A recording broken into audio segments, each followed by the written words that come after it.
If you can believe it, if the AI will, or the UI will load. There we go. Oh. AI, Oh. no. Oh, it's coming. UI. Oh, it's coming. It's low. Oh, it is chugging. Oh my god. User interface. That was wild. There we go. You can do it.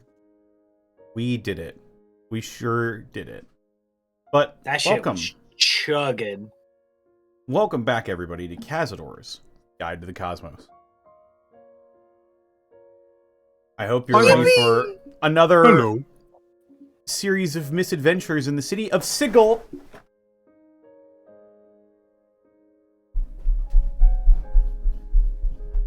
Sigil. Zan, you've infected us. We all say Sigil now. Good. Is that quite pronounced? Wait, Guys, you mean it's pronounced Sigil? It's No. pronounced Sigil. Come on. It's Correct. got two It's schwas and it's got oh gosh, what is the name of the letter? It's Seagull. Seagull. Divine. Yeah. Yes. Before we can get into tonight's festivities, though, we need to go around the horn and introduce our players, starting with TheropodArt. Hi, hello, it's me, your boy, TheropodArt. Don't have a lot going on right now, besides just, my lizard is sick. I had to get blood work done yesterday for him. But he's pretty much the best he's ever been in like a month. He's really energetic, he's pooping, he's eating, he's doing good. Here's a little GoFundMe, cause blood work yesterday costed about $250, and that's how it be. Like, even though the surgery's over, there's still lots of tests and, like antibiotics that they gotta give me and stuff. So yeah, help out there if you can. And if you can't donate, then sharing helps too. Spread the word. Beanbag needs drugs and help. Other than that, I'm trying to get back into streaming and art. Just a lot on my plate lately. Jeff Bezos is stealing all my free time. I'm probably gonna quit that job soon, but we out here. If you like me playing D&D on Fridays, I do it on Tuesdays as well. Same bat time, same bat place. Yeah, that's me. Excellent. Up next, being extra cautious around stairs, it's XanillisGrimm. Hey, Oh, no. it's me taking pratfalls downstairs for no one's entertainment. Practice. I'm in a lot of TTRPGs. Too many TTRPGs. You want to see what TTRPGs I'm doing and when I'm doing them? You can check my blue sky at XanillisGrimm. That's me for now. But you're going to say that you were in a lot of pain. Fortunately, the meds are working, so I'm just vibing. I got a cat on me. I've got creatine going through my veins. It's gonna wake me up any second now. Up next, refusing to update their Raycool cosplay, it's Tixdixl. Damn! Under the bus they go. Wow. Thud. Being here, I was gonna make a fucking joke about eating shit on a stage. Anyway, no, hi. You can find me all over the internet at Tixdixl. I will say there's a lot more cosplay things happening than there are art things happening right now. But that is neither here nor there. You can catch me over at Burnout Vaughn's channel this Sunday for more Those Who Wander with both Zan and Leah here as we continue our escapades in Cardicus. Then again on Monday, we're over at the Amusing Thalia's channel for some more Deltarune. And then I think we're just back here for some more Kazadors. That's all I got going for me. Jazz hands. Thank you. Pumping Miss Tweedum's stomach, it's the Citric King. Why?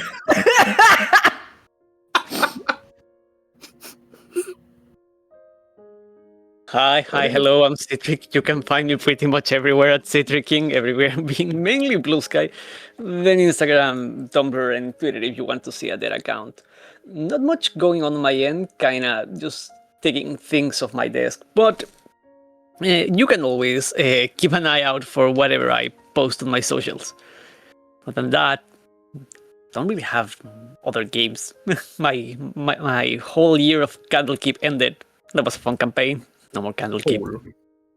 But yeah, Candles. that's pretty much me. Hell yeah.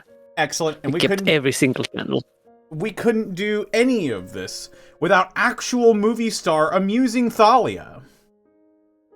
Oh gods, I should never have mentioned that. Correct. It's under my dead name. You will never find the movie you will never find it.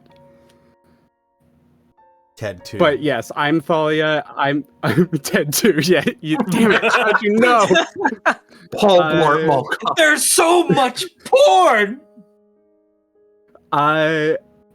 Mondays, I do a Deltarune thing on my channel at Amusing Thalia. Thursdays, I occasionally stream. I'm trying to do it more. I'm figuring stuff out for the future, but that will be a day if you want more content from me, usually TTRPG stuff. You can find me there.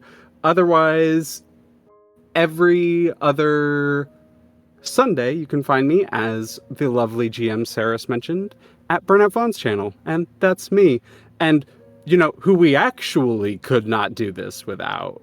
The host of the channel, the distinguished voice actor himself, Connor McKinley, DistortionDevil.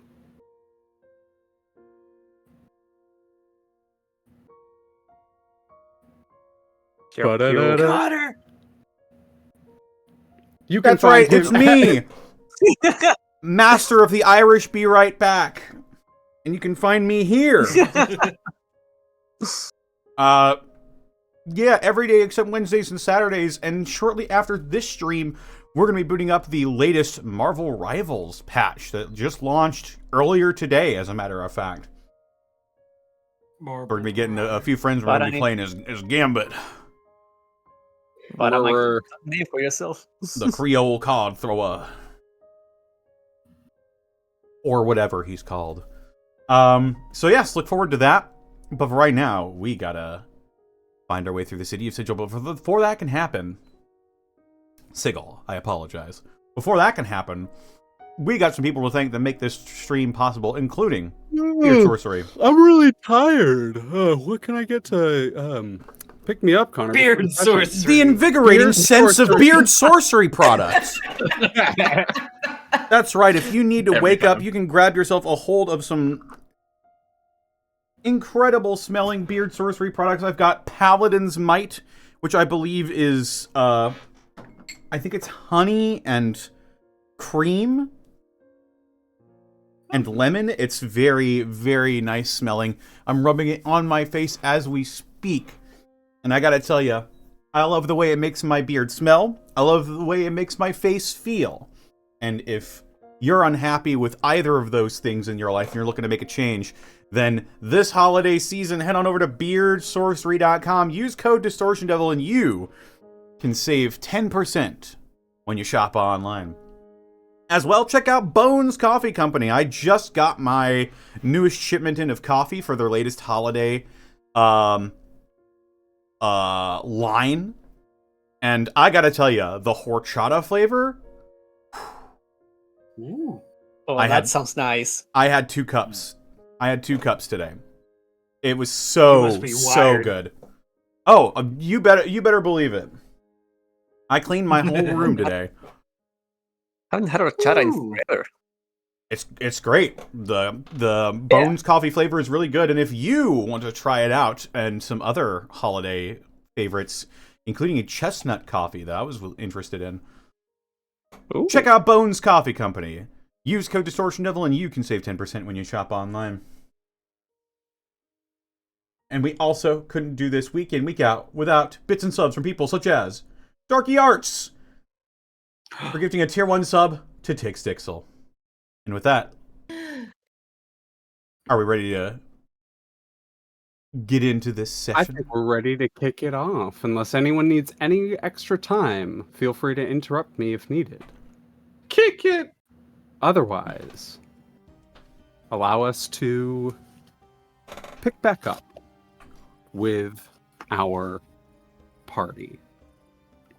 After a successful rescue of Xoruk, the crew of the Homewrecker finds themselves deep within the hive, with mysteries all around, a contract out for Vex, and dangers lurking around any corners. Where will our heroes go next? And as they make their way into the hive proper, walking away from the collapsed ruin of the wrecked home left behind, Xoruk, the haze of pain and memories, the dizziness, it feels like you fell down a flight of stairs. I would like you I would like you to roll me a knowledge planes check.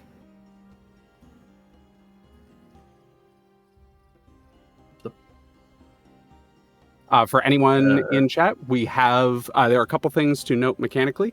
We have both leveled up, and so our party is now level 16, and I have added a homebrew skill to the game because it will be very relevant. It's a skill I miss from D&D 3.5. It is the Knowledge Planes skill. We've kind of talked about it behind the scenes, about who the various party members what their various proficiencies are.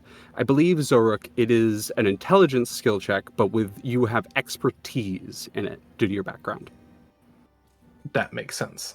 Just gonna give myself proficiency and intelligence save and roll that for now until I add the skill. Oh, that's a natural 20. Well, that's a natural 20. And we would add your proficiency a second time to it, so that's a 30. Because you have expertise in it, yeah. So you are very familiar with the plains.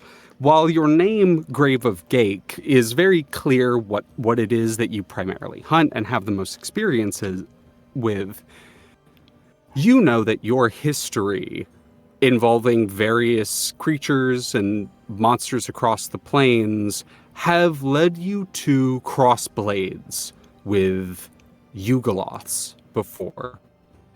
They have very distinct ways of fighting, very distinct ways of thinking, and in many ways behave differently than the other fiends that you are more familiar with, Bazetu and Tanari, as the proper terms for them.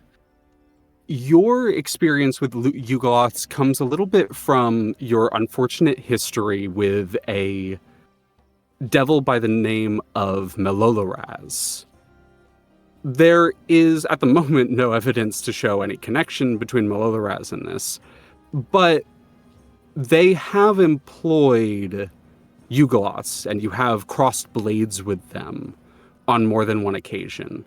A couple of the things that stand out are Yugoloths are always happy to fight to the death. They very rarely value self-preservation if they are on any plane other than their own. They, much like other fiends, it's said that they die on their home planes, or most of them do, except for a very specific kind of Yugoloth, but that type of Yugoloth doesn't leave their home planes. It makes sense that the mercenary, the hunter of Hades, the huntmaster of Hades, you don't know them. But Hades is also one of the planes that Yugoloths tend to frequent. And with the way that they behaved, the explosion, the almost alchemical scroll that they activated that did the delayed blast fireball on everyone at the end of the fight, that is an extremely Yugoloth action. They abhor being taken prisoner and will do just about anything to keep that from happening. And all this kind of comes to you as you guys are helping Xoruk get away and like getting up, and you guys are making your way through the hive. These like memories, these realizations. You're no longer under the direct pain of torture, so you're able to think a bit more cognizantly.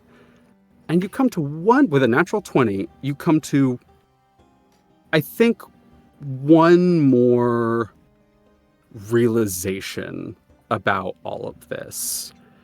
And I think the best way to do this is I'm going to actually take a note out of one of my favorite games, Monster of the Week, and I'm going to give you an opportunity to, Zan, ask me a question about the situation that I will answer honestly for you. That is a realization Xoruk comes to about it. Okay. Well, from what we know of at least the invitation that Vex got into the Nine Hells, the Yugolots aren't typically on either side of the Blood War. Does it seem like the Yugolots' involvement is targeted with purpose towards Vex, or does it seem like that they were just convenient bounty hunters? Yugolots they don't tend to side themselves specifically with anyone as a whole, but you know that individual Yugolots have their own loyalties, alignments, and individual desires and purposes. In this case, you think it is much more likely, due to the letter that came from the Hells, due to the contract, them asking about Vex, and then the last thing clicks, due to the fact that there was a demon, a Merilith, that was hired, a Tanari that was hired to help. You think that they were literally hired hands. That is such a clear move from the Nine Hells. Like, the Nine Hells do not like acting outside of the Hells or material planes directly. Most often they will pull contracts, they will pay, they will blackmail, or they will in some way manipulate.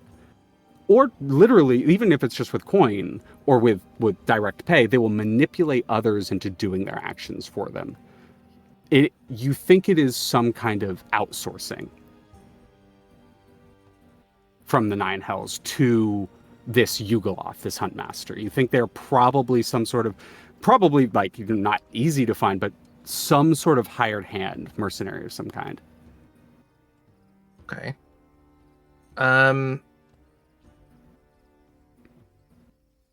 And we're all just kind of standing outside of the ruined I think place. this is kind of walking. You guys are walking away, unless you want to like stop and go back and look at anything. I'm not going to say you guys are just standing, but yeah, you guys are walking away. That was pretty clear. I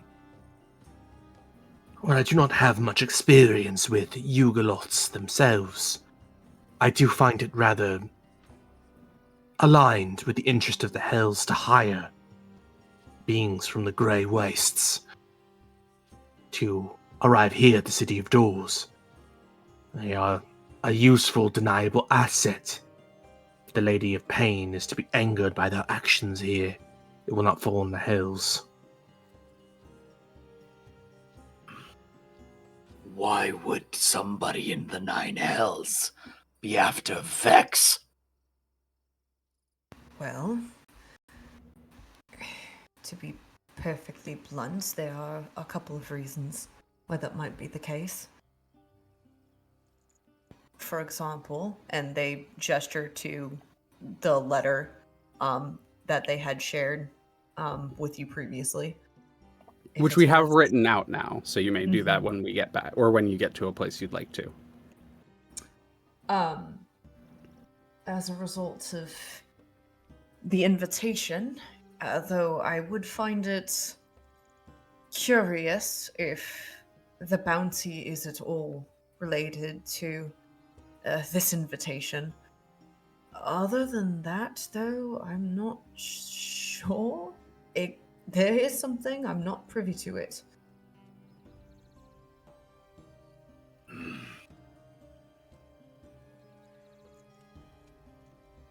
For the sake of ease, I'm going to put a little marsh token on this map, and that can kind of guide where you all are.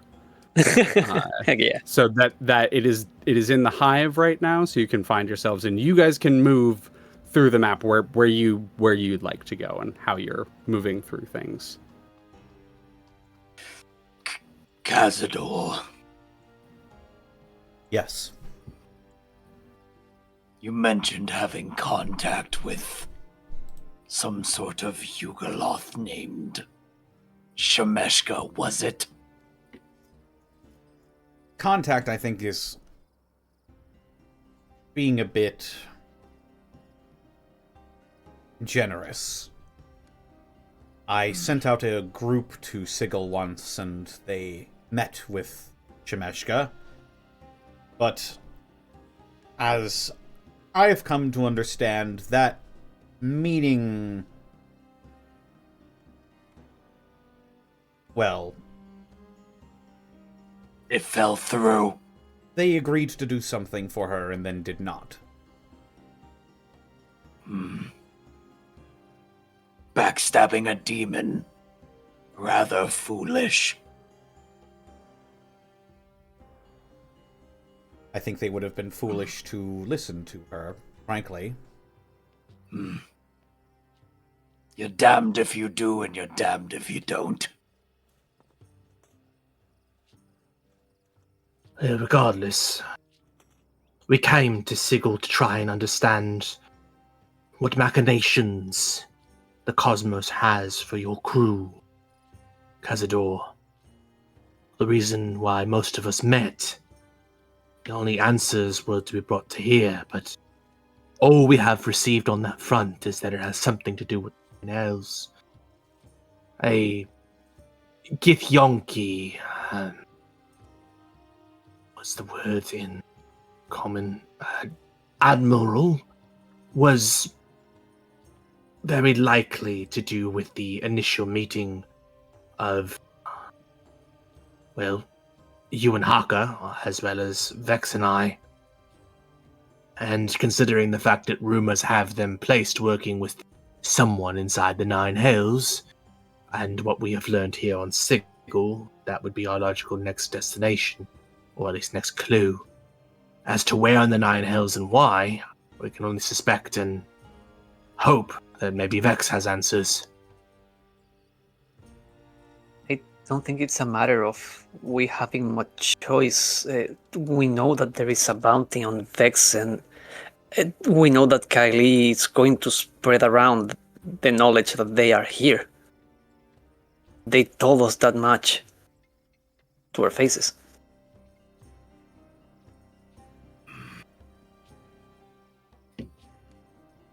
This is going to happen again.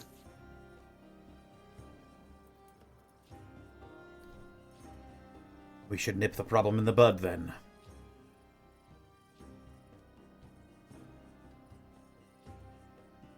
One second, I'm looking at my spells. What would you recommend, Kazador?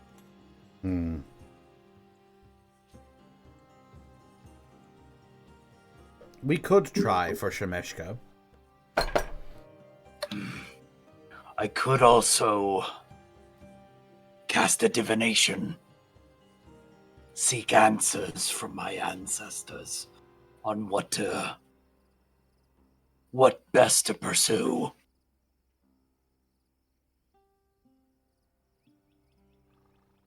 Shemeshka would undoubtedly at least be aware of anything going on within this city.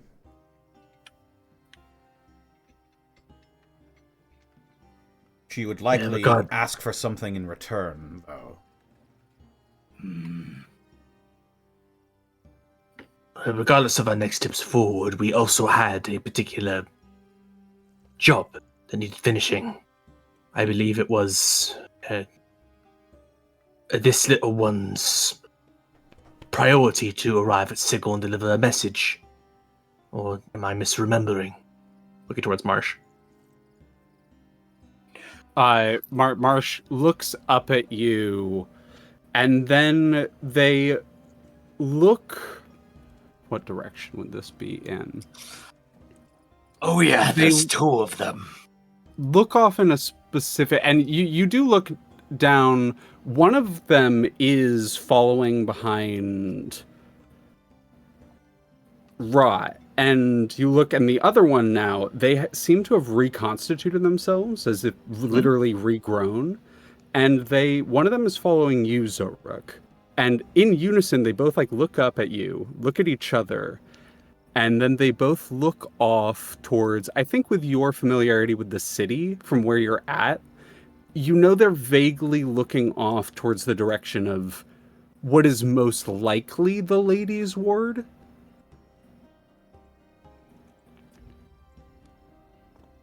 And then they just look up at you again.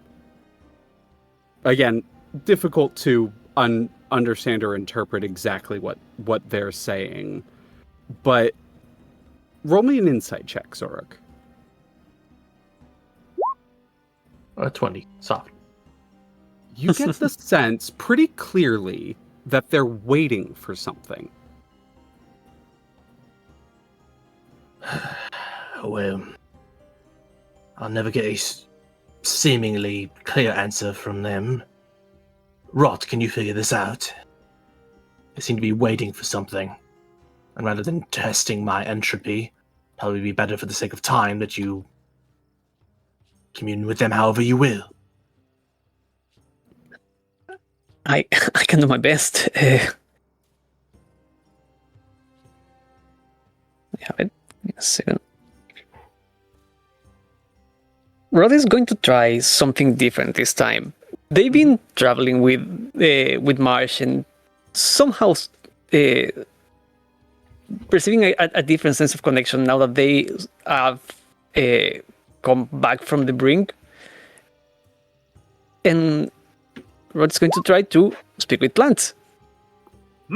As you attempt to reach out your connection with this creature, speak with plants is not as directly, like it isn't just plants, like as in the understanding taxonomically as we get it. It is a bit more like a speak with nature kind of understanding.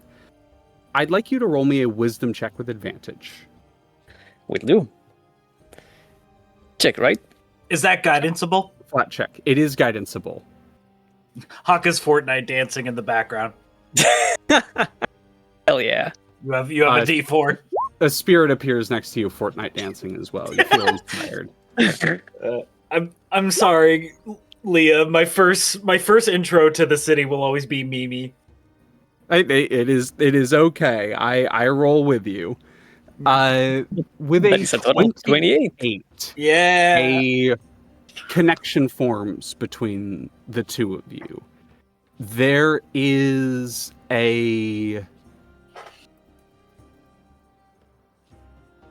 almost a large, empty space that it feels like your mind has connected with. Almost like a massive echo chamber. But you feel this connection form.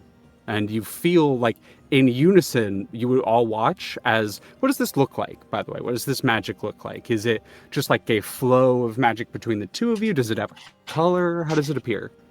The same pale tendrils that Rod, by now you've seen used as a conduit for their magics, come from within the rose and wrap around gently Marsh, mainly their head. And in unison, the two different marshes look up at Rot directly, and you feel this connection secure. You may communicate with Rot, or with you may communicate with Marsh.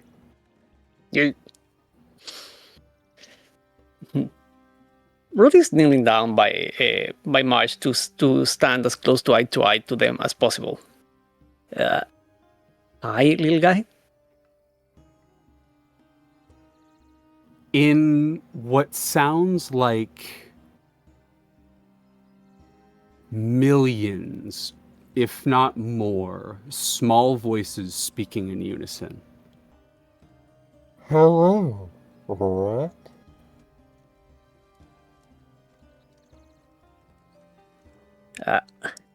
Hi.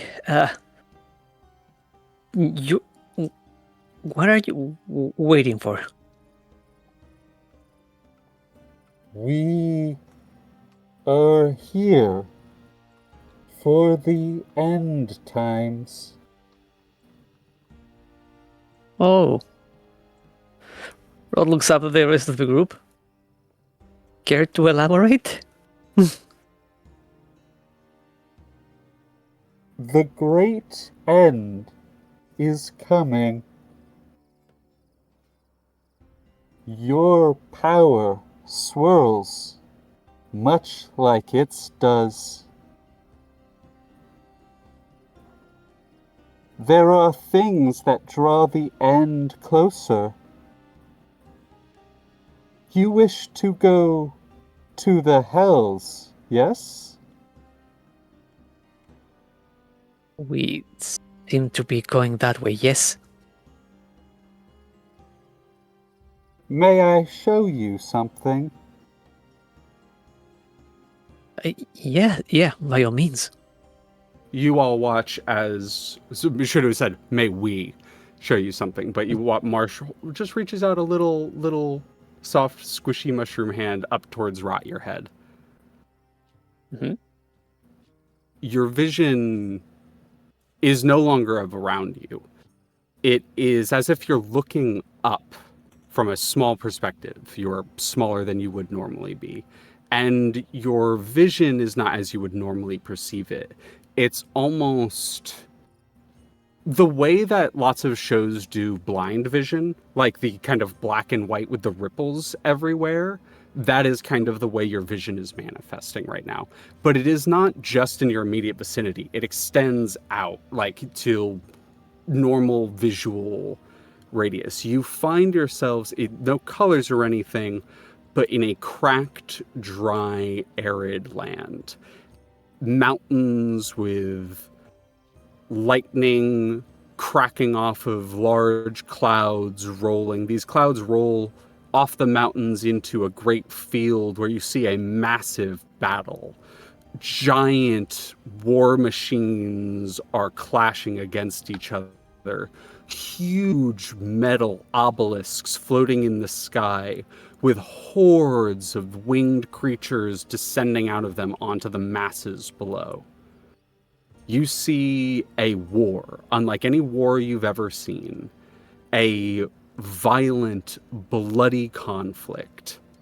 But the vision quickly turns from that, looking away, as it looks over towards a opulent, somewhere between a mansion and a palace, a gilded, even without color, you can tell the luster of gold.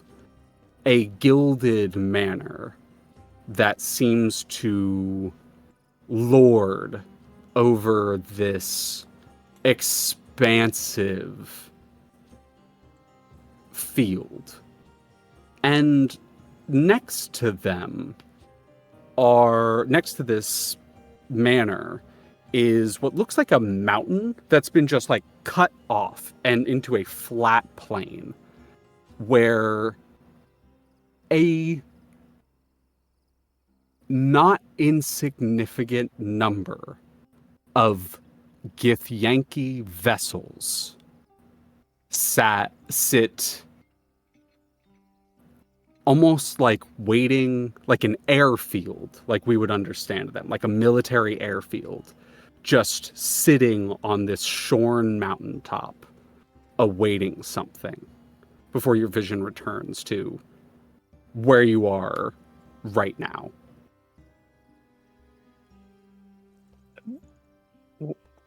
What was that? The hells. They draw this end closer. They know not what they bring. They think it will bring them victory. This is far from the truth.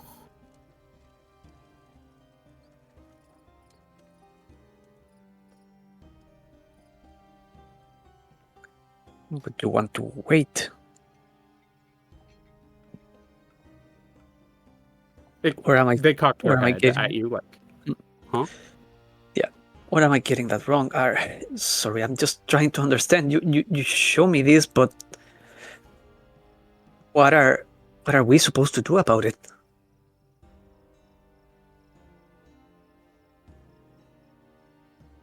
Whatever you want.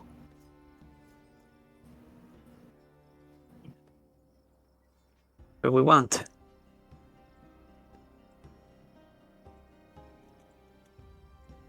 Your seed grows. We wish to see how large it grows. We shall follow you and watch until the end. I see. Very well. They start retreating the tendrils.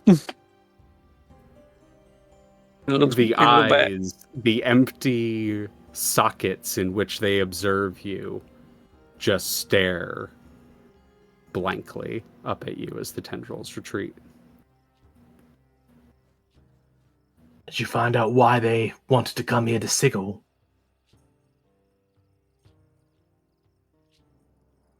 If I am understanding correctly, the end times?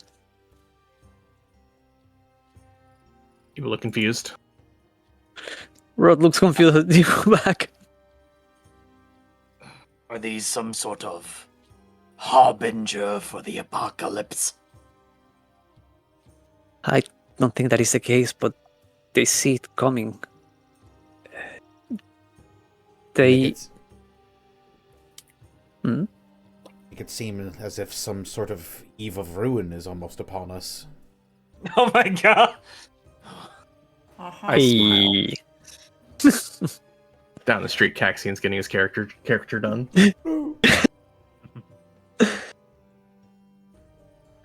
Well, if this is to be the eschaton, why would they need to be delivered to Sigil? Could they not tell us that on the ship? I think they did. They tried to give us an indication to somewhere else. Remember? They were obsessed on pressing the buttons and try to get our attention. They showed me a vision of the Hells, huge army awaiting at a mountaintop. Apparently. Oh, go on. No, you are. I was just gonna ask Leah, would any religious significance to that be at play here? You could roll a religion check. You might learn something, especially with your past and your history with like Kazador. Kazador, and I meant to talk to you about this, but you're like Kazador is quite learned on the Hells to the point where they are nearly proficient with Infernal as a language and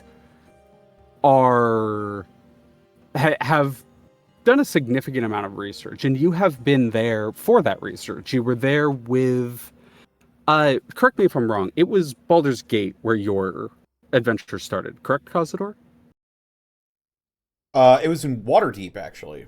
It was Waterdeep. Okay, that actually makes some right. Kazador had written a scathing review or a notice of a Waterdeepian noble who had been cavorting with devils, and that was sort of part of the reason why he was sent to Icewind Dale. Yep. That is where you kind of escaped to. Yeah. I recall now. I think I got the city wrong, but Waterdeep actually makes some stuff a lot smoother for writing wise, so perfect. There's a very clear reason why Illustrial knows your name now. Oh. She's not the only Silverhand. Johnny. But Johnny Silverhand. Like 20, but yeah, 25 religion on like a demon army. God damn it, demon army mountaintop. The thing that was described, you mentioned you saw the palace, you saw the fleet. Do you mention the battle below that you saw? Yes. Yeah. Instantly you know what that war is, that battle that's happening below. That's the Blood War. Like, that is without a doubt, Hakka, the Blood War that was being described. The war machines, the massive scope of it, the landscape, it all fits for anything you've learned about the Blood War.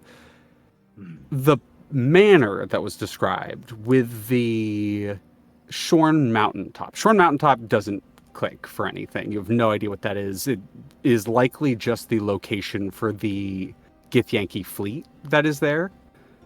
The manor, I think you might have heard of it. It's where the Lord of... There are many keeps, castles, manors, towers throughout all of the Hells. But there's only one that overlooks the Blood War with that description. And it is Zariel's Manor. The Lord of the First. Hakka would put two and two together, and a realization kind of peels over his face. That manner you describe, that is Zariel's domain. Leah, do you mind if I read the natural 20 from Knowledge of Planes I got earlier? No, absolutely. You know who Zariel is, and you know, I would say with your history, you know a decent amount about the Blood War. From Limbo, we get a rather crude sight of the Blood War. We are taught its contents pretty early on in life. The demons, they exist in a state of flux always. They are evil, yes, but they are also chaotic by nature. The Hells, they exist with their semblance of laws. Only a certain number of souls are contractually allotted to the Hells. Everything else, no matter how few or how many, goes and becomes the host of the demons. As a result, this Blood War is a way of balancing the two. If you look towards the heavens, whether you are strict with your rules, carefree by them, those who follow the path of good care not where you would end up. However, evil is something that cares only for itself. As such, demons and devils must fight for control over this. The Blood War was a matter of control. It's a matter of balance for the endless tides of demons that would otherwise spring forth into all of the cosmos. It's population control. Yes. Why it surprises me to hear that Zario, of all people, someone who is relatively, busy, having her hands full, would bring upon the end of the cosmos. It serves her not.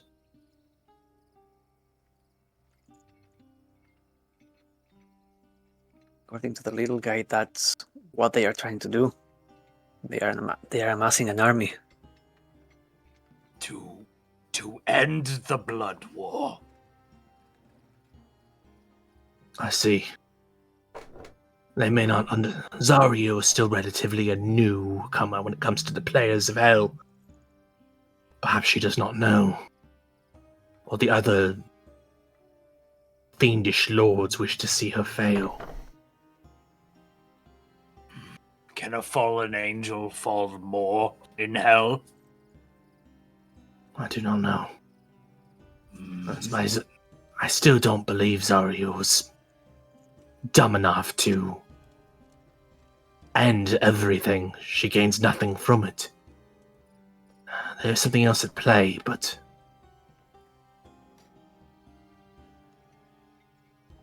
Does the Lady of Pain need to be advised of the situation? Is that why you're here, Marsh? Marsh looks up at you, and they, like, the two of them look down, like, look at each other, and then they both just point at Rot. Kind of takes a step back and blinks. What?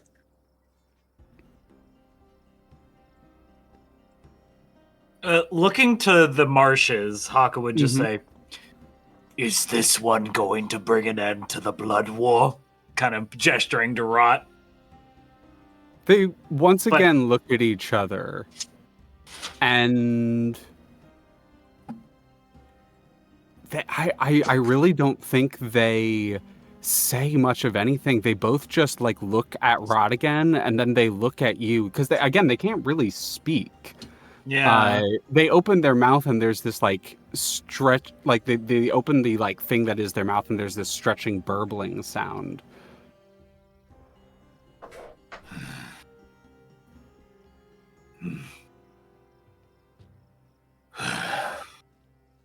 I will allow and with this usually I'll allow an insight to try to see if you can determine what their intention is with how they're communicating. Correct me if I'm wrong, but isn't the reason why Rot and Marsh brought on the ship because they needed to go to Sigil for some reason? Rod wanted to reunite with Marine. That's Marsh wanted to reunite with Marine. That's the the reason why we got on board. So only Xoruk need to get to Sigil then. Kind of, sort of. There were some other things that were leading to Sigil, but yes, the one who needed to get there was, but there was Xoruk at that time. Run me what the other leads were, so I can just make sure we get them done. Oh yeah, no. The other leads, as far as I recall, were the ones given by Marine, and you guys have kind of followed up on that with Kylie to find out more information regarding the Blood War and that sort of stuff. The other lead was, so there was the lead that was given to you, Xoruk, by Dorothy. There were the leads given to, there was the lead given by Marine to Kylie.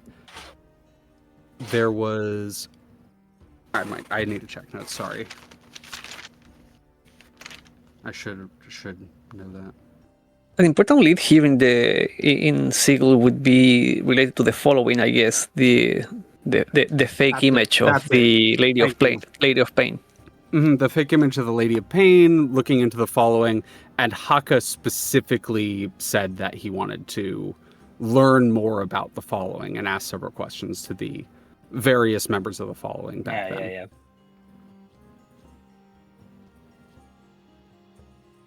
Well, apologies, Captain. All of my leads led towards the same direction, back towards Vex.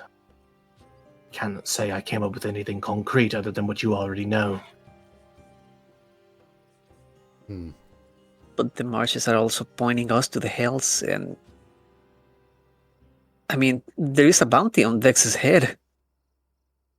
Whatever we do here, it's going to be followed by that. Let them come. We will smite any that would try to take Vex from us. There was one more lead that was given to you, Xoruk, that was of the various instability between the planes that had been observed that seemed to be centering around Sigil. I'm sorry, can you be more specific with that? The portals that were the barriers between planes were growing thinner, and it seemed to be concentrated around Sigil. I see. The eve of ruin draws near. The eve of ruin draws near. The only other information I seem to get is that the barriers, the color pools that will go from the various planes concentrated around Sigil are growing fickle. Beyond that, I'm not certain what else there is to do here. I guess the only logical next step would be to return to the ship and make way for, I guess, the first layer of hell. Vex, you said you received a missive of sorts, an invitation, right? That is correct. You know from where in the hells? No. It is, for lack of a better word, more of a mystery than it is an answer.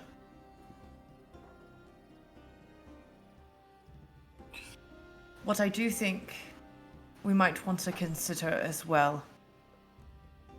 So, we have, what? An indication that the end is coming. It's related to the Blood War. We have here a direction from Marine, who knows of Kylie. We do know that Kylie has effectively blackmailed me into offering information. Do not forget that this individual also said that if they could, they would offer information in return. I think, well, it is too soon to act upon that. We keep it in our back pocket, especially since I owe them a job of whatever sort. Just to quickly remind the details of that, the deal that was struck was she could get a lot of money or influence by offering up the information that you were in Sigil and she knew where you were. In return, she was going to use that to basically back information on the channels, like go through the channels in reverse and find out information for you all. Right. And thus, I think it is, as I said, too soon for us to act on that, but understand that we have it in our back pocket. Understand as well that I, regardless of desire or standing, have an obligation. I think it is an avenue that we should return to at a later date.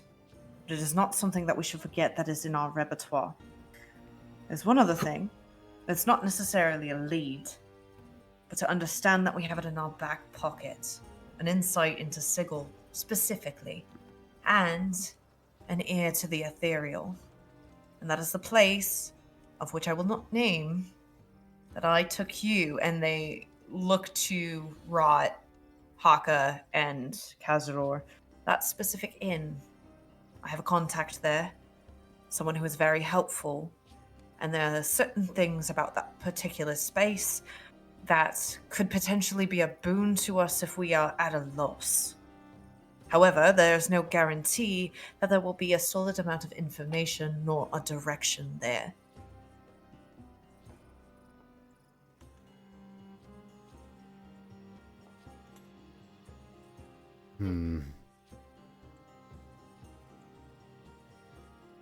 However, the reason I bring about it, and I bring it up as reference, is it is a safe haven away from unwanted eyes.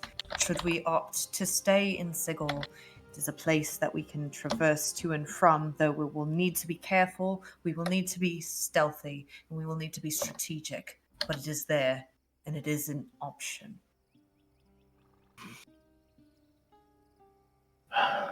Thank you, Vex. But Kazador, I am sorry for being captured and for not giving you clarity that I had hoped to help bring here at Sigil. You got caught off guard and you were overwhelmed. So you were going to say it, Saris? I was just going to say, when you say that, Vex looks at you with like very furrowed brows and kind of a I'm sorry expression. But sorry. Xoruk looks. No, you're good. Xoruk looks exhausted. It's a lot more than that, Kazador. But I would prefer us get it somewhere safe and hopefully warm. Right. We should return to our designated meeting place that we said we were going to go to. Of course. In that case, are you returning? Oh, sorry, my bad. Allow me to guide.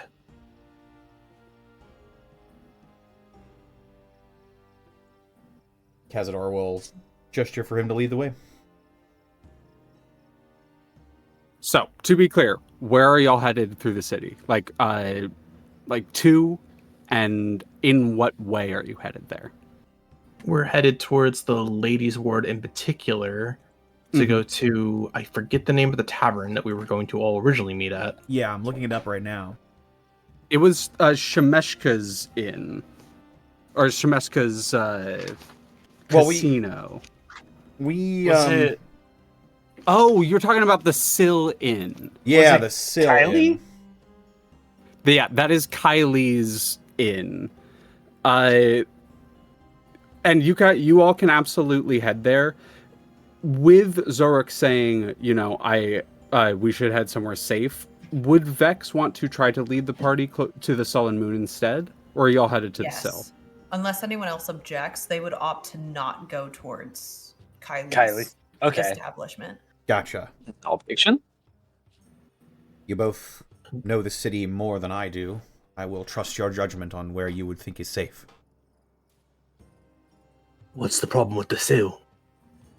Because that person who owns the Sill has a job to do, and I unfortunately am the target. I see. All right. They are neutral party, and they could possibly throw us under the wagon. They already so have. to speak. They already have. That conversation we had could be nothing considered. I'm so sorry. That conversation we had can be considered nothing short of blackmail. We learned about... Go ahead. I have no doubts that Shemeshka would be poised to do the same.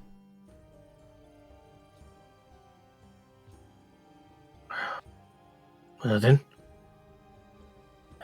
I suppose to the devil we know less. A pun. Turn of phrase. Indeed. Most Popular amusing. saying. Particularly even among the infernal. The devil you know beats the devil you don't. What's better than the devil you know? There's a bit of an uncomfortable look as the collective of you throw that phrase around, but Vex says nothing. Oh shit, is that racist? I'm so sorry. Oh no. It's fine. My best friend's a devil. I know plenty of tieflings. Stares at you and stares at That you. was not canon. That was not canon. That was I not canon. believe I am called an ally. Oh, no. Of course I'm an ally. I fight and battle with you. Of course I'm an ally.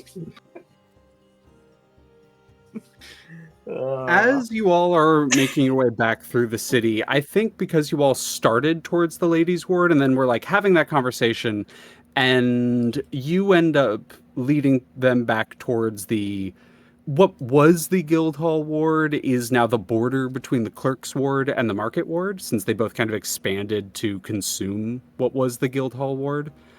You are headed back down in that direction. However, because you headed vaguely towards the Ladies' Ward first, and with Rot and Hakka's passive perceptions, I think you both very clearly notice that there is a little bit of a buzz about the crowds and throngs in the streets in the Ladies' Ward, or in the temple district of the Ladies' Ward. And you would notice a decent number of individuals wearing the robe and garb of the following seem to be walking around, and they'll like occasionally stop in front of a group of people and speak to them, and then seemingly lead a group of them off in a direction towards the Ladies' Ward or in the temple district. And you notice several groups of this. There's usually one, maybe two, on occasion 3 of the individuals who are wearing the followers' attire that are guiding, I think, for lack of a better term, these individuals. And that they all seem to be heading in one collective direction. This is just something you notice. You can engage with it if you want, but Hakka and Rot would both notice that as you're walking. It seems the following is making motions.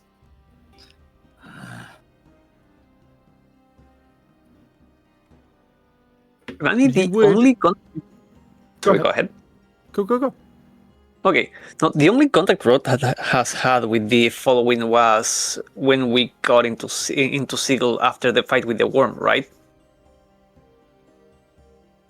Yeah, I think Briefly, so. yes. You would have seen them in the Gnosis cluster, but yes, the only real interaction would have been the ones that came up to you and thanked you after the fight in the Ladies' Ward, actually. Mm-hmm. You were going to say? Oh, I was going to say you would notice, I think Hakka would notice the occasional like individual follower who is walking around almost looking for a group to walk up to and probably do the same thing. Do you just let this pass, Hakka? And y'all continue to? It's totally fine if you do. Just want to know. I don't know what I could do to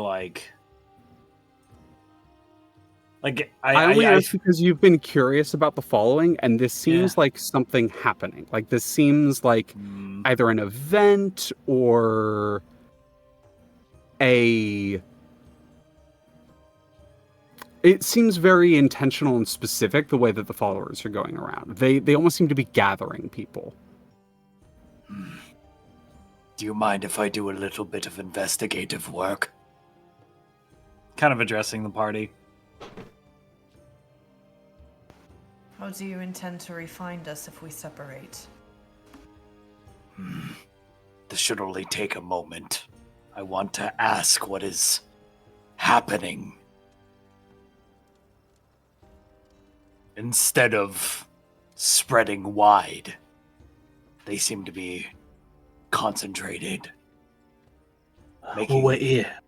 Why don't you take Rotten Marsh with you? Very well. Sure, I can go. Careful, Rot. Are the How other three staying nearby, or are you all still going to continue to the Sullen Moon? We'll stay by waiting for them to finish their Yeah, okay, investigation. good. Sure, perfect. I don't, just I don't wanted think to- Kazador would be comfortable leaving Hakka alone with yeah. even with Rot. He's not comfortable Yeah. leaving any members separated from the main group. So Yeah, for right now, definitely. Hakka specifically addressing Rot would just be like, Be careful with this following. I'm making a few assumptions, but cults tend to gather people with honeyed words. They take you in. I believe a human term for it is love bombing. They promise you comfort and shelter and acceptance. And Sounds like the Grey Caps. the what? Sorry? The Grey Caps. Sorry, they are a thing from where I come from. And in return, They ask for blind obedience. It's concerning. I don't know if that's exactly what is happening here. But, excuse me, Hakka's voice is tough sometimes. But the more we uncover, the more we get a clear picture on what is happening. Stay close. And Hakka would approach the most, like, obvious, I guess, group. Yeah, there is a singular follower that's just kind of skipping down the street a little bit, and their head's a little bit on a swivel, and they're kind of looking for probably a larger group to walk up to. There is the faint sound of like music coming from them almost as you get closer, and there are these like little multicolor music notes that are kind of floating about them illusorily as they're walking. As this person's skipping, they're just oh, hey! And you see this kind of satyr-like individual, androgynous, bit of a, like, they have the follower robes on, but there's a bit of color underneath it, and they're just kind of like, what's up? You need something?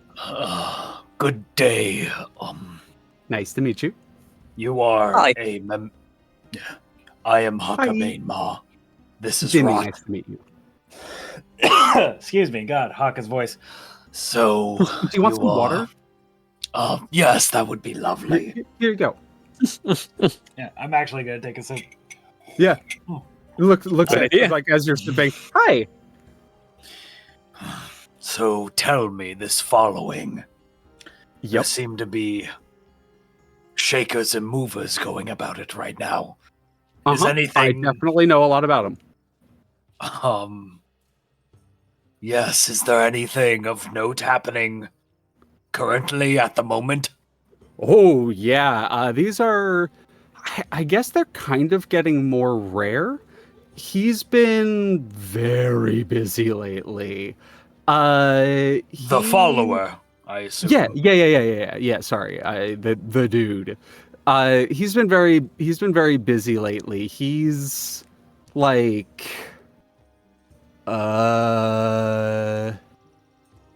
he used to do sermons a lot, like when the church was still kind of small, and there were a lot of people that would come to those, and now, especially like he's been not always around. There's been a lot of stuff going on. We're a lot bigger than they used to be, but yeah, he's doing a sermon, and anyone's welcome. We usually like to try to let people who, because people come in and out of the city, we like to let people know that it's happening, so it's public forum, so you're welcome to come. It'll be completely safe. All our people will be there. So if you have any issues with the people in Sigil, we are watching to make sure that there's no altercations or anything. There'll be food and drink for the after chat and everything if you want to come. Are you a member of the god of the city, then? No. Okay. You just said we. Oh, there are members of the following who have a very good relationship with the guards in the city. So they kind of let us, I guess, protect our own, sort of handle our own events. We handle things really well, so we don't really have an issue. Honestly, we have a better relationship with some of the people that the guards have issues with than they do. We kind of let people do their own thing, Fascinating. When is this sermon? It's happening, I want to say, in the next hour or two. So you're drumming up, Yeah. Just getting people together. I believe the term is hype that Yeah. humans use. I see. Do you want to come? I might have gotten the timing wrong. It might be actually pretty soon. That might be why I don't really pay attention. Unfortunately, I do have obligations, but perhaps when I reconvene with my party, we can maybe squeeze something into our schedule. Oh, well, you're welcome to come. There, like I said, food and drink, anything you need will be there. If y'all know him, Alaviel's doing the preamble. Alaviel. Yeah. He was I want to say, what's the big one? There's like the planet angel, and then there's like the sun angel. What's the like big one? A planetar? Is that the biggest one? Are they the biggest one? Hakka blinks. 1 second. Would this be Arcana or Religion? This probably Religion. Oh my god, Hakka, 28, just shy of a crit. Yeah. You do know there is a quite there's a varied amount or varied types of celestials. The most common angel that people refer to as angels are known as devas. There are also lights and agathanons. However, planetars are like the not quite archangel, but almost like ascended angel. They are the angel leaders, the holy warriors, not the rank and file of heaven. And then there are solars. Solars tend to be the pinnacle of angelic might, and the equivalent to a archangel is how we would think of them. I think he was one of the sun guys. I think they're the big ones. A solar. Yeah, I think he was. He like fell, and then the follower raised him back up, and now he's kind of like a neutral angel. He's like the follower's most devout like follower, I guess is how you would. Huh. Well, consider my curiosity piqued.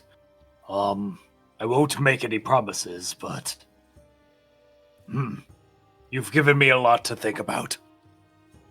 Yeah, no, I'm happy to help. And it's happening in about an hour. Where is it happening exactly? Oh, in the empty temple points off, and you were kind of near-ish there. Yeah, I remember that. Yeah. All right, I know now. Thank you. Yep.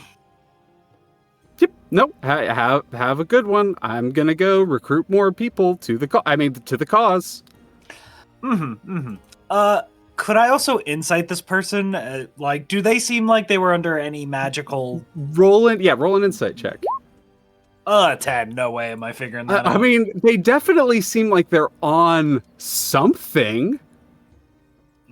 Okay. Can I try and see this as well? You don't think it's magical, though. Yeah. Did you say insight check as well, Citric? Yeah, if I can. Yeah. It's a cult. It's a cult. They're drinking someone's piss. Yeah. Hell yeah. 13, not much better. Again, you also don't think it's magical. You think this person might just be a little bit ditzy, but the way that their eyes are kind of dilated, you also think that they're also just kind of blasted on some drug or another. Yeah.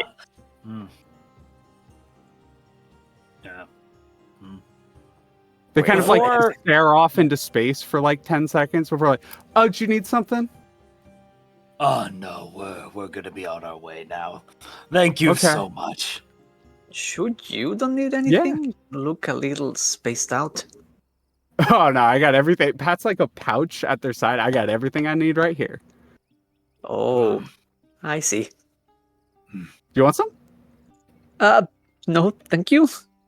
Okay, your loss. They kind of like dig around in the pouch a little bit, and then they kind of stick their finger up their nose very obviously, and they bye, and begin walking off.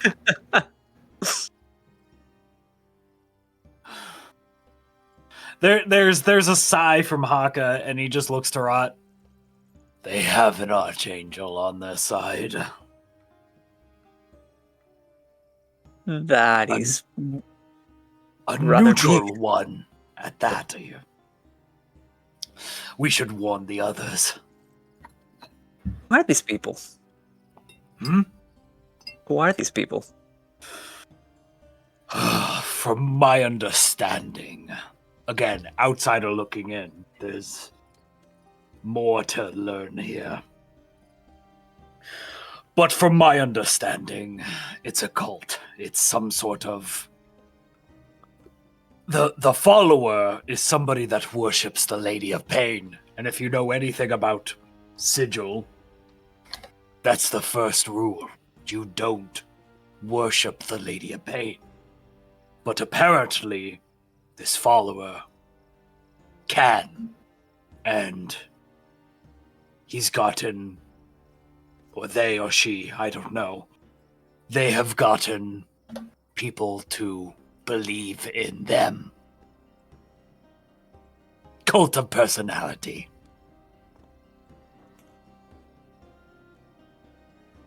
I don't know if it's hype. I don't know if it's machinations on a planar scale, but it worries me. It took me decades to realize blind obedience only leads to pain and sorrow. I hate to see it infect a newer generation. I understand. In the greater scheme of things, though, Marsh, I remember back in the ship showing us the visage of this fake idol, and do you think it has anything to do with this whole end times thing? It's hard to say, but lots of cults tend to believe in some sort of doomsday or end of times. The end is coming. Let's all drink from this vat of poison. Again, I don't exactly know if that's at play here, but the signs are showing. Where there is smoke, there is fire. We need to tread carefully around this.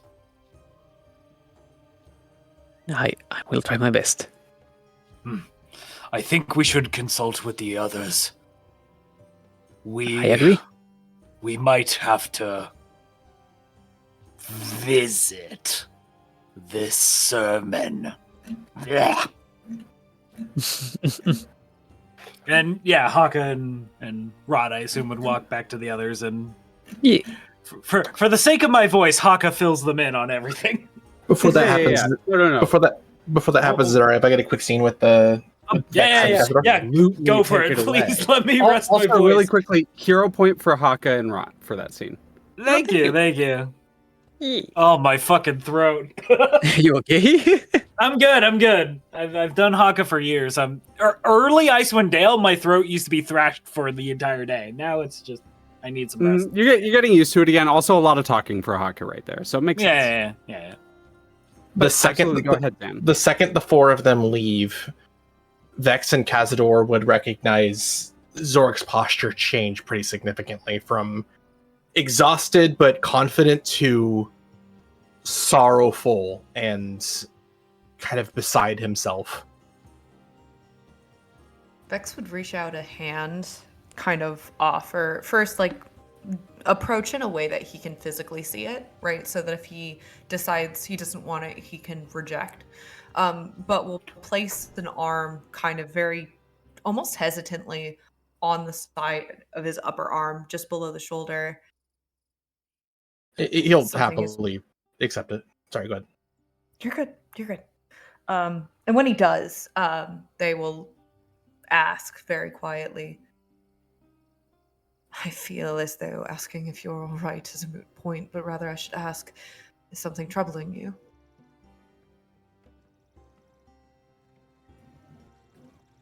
I need to apologize to both of you. Why? In what regard?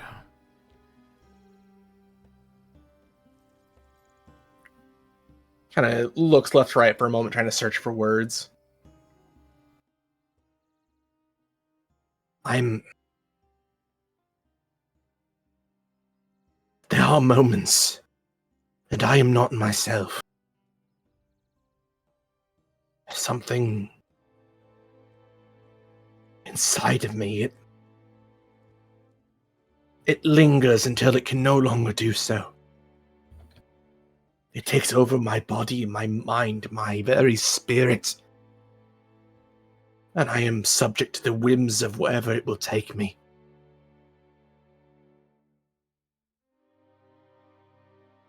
I followed my leads, as I said I would. And what led me back towards what you already know about Vex. Something else happened.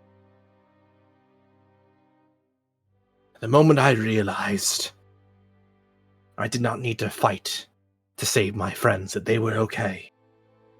The moment I realized that there was no sense of danger, or that there weren't other Githzerai in a form of peril,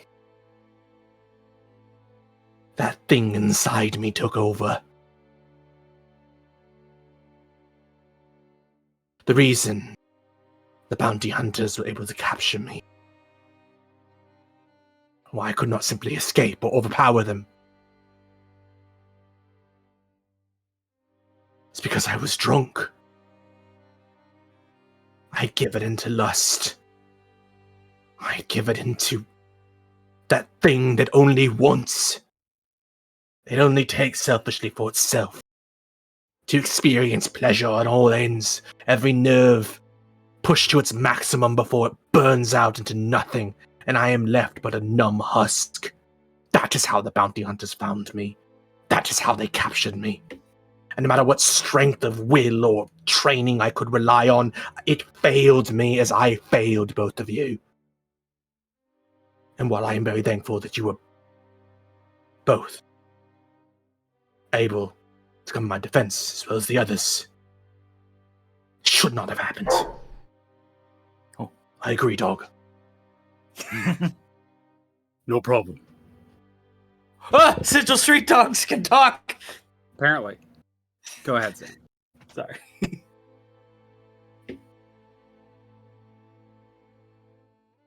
That was the end of his Mhm. what he had to say.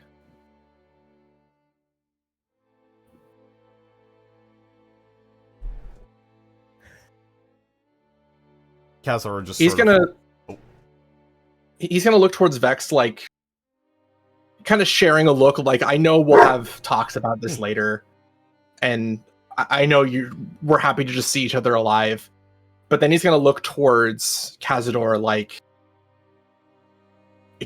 he has no idea how much damage he may have done to his reputation with Kazador.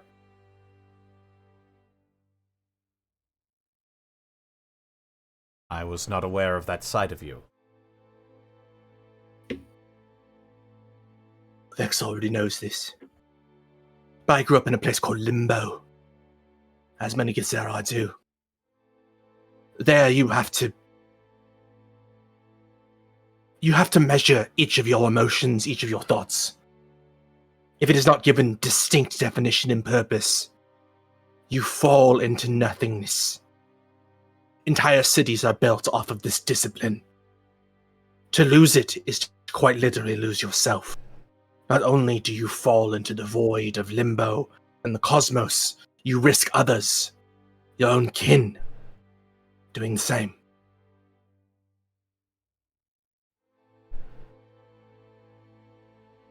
I did not experience the warmth of a touch of another being until I was over 2 decades old, Captain. I did not understand the joy of satiating hunger, thirst. I did not understand the joy of music, or the love that art fills one's heart with, until over half my life was gone. For a while, I wandered, seeing where these fancies, these new experiences would give. And while I'm still wanting to experience more, I found myself split into two. One that would find discipline and a sense of purpose, and whatever mission would lie ahead. But once that mission was done and I was aimless, I was powerless. There is nothing I fear more, Kazador, than being locked in a cage. So feeling myself impossibly given over to want, there's nothing more insulting to me. It seems rather fitting that I would find myself in an actual cage as a result.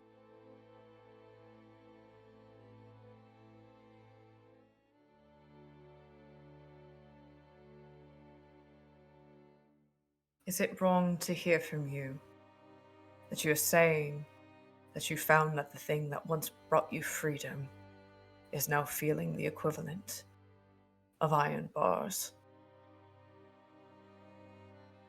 At times, yes. Just like Then let me- chains. Go ahead. Nope, you finish. It is like chains attached to my wrists and ankles, with weights pulling me further and further down into the depths, until I can do nothing but drown in excess. And when I finally gain consciousness, I am somewhere else entirely.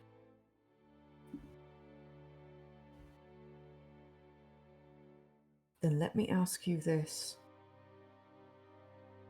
What are you going to do to rid yourself of those chains moving forward?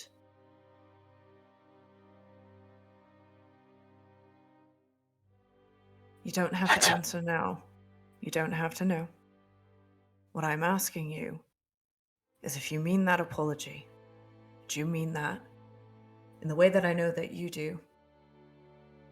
And there's going to be a side glance, just kind of knowing and offering a bit of reassurance to Kazador before Vex continues.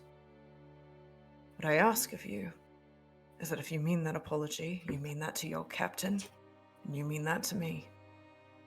I ask you to search inside yourself, and I want you to figure out what it means for you to rid yourself of those chains. Because if you dare say to me, as you always have, how much you fear those chains, then I want to see, are you willing to break free of it? Like you have every other time that you have.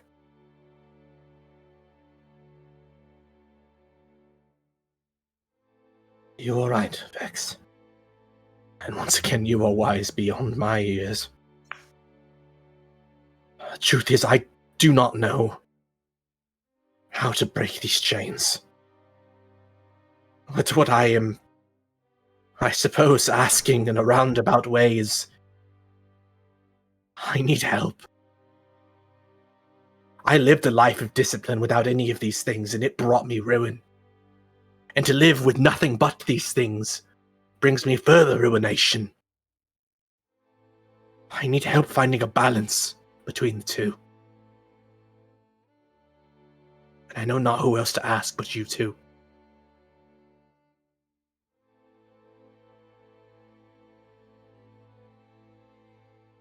Vex will look to Kazador, waiting to see what he has to say. Kazador's had his eyes fixed firmly on Xoruk for the last little bit here while he explains. Xoruk is looking towards Kazador like he's a student fessing up to his teacher that he did something wrong.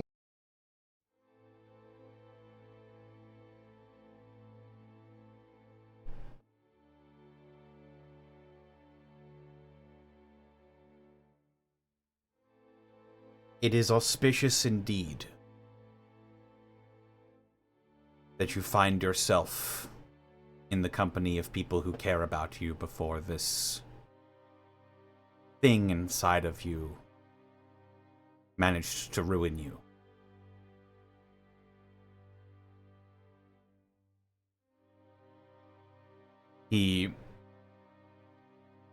Is Xoruk like sitting at the moment, or are we all standing? I imagine we're kind of standing on a corner while the others are going out, but he's keeping his head relatively low. His posture is one part sad, another part just tired. Look me in the eyes, Xoruk of Shra'kt'lor. He'll do so.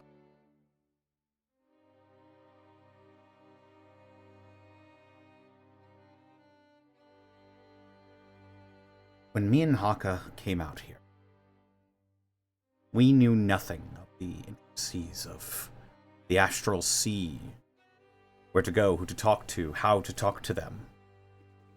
It was you who showed me how to do all of it. When we were making our preparations for our first outing as an actual crew, you were the one who helped us bring that outing to a success.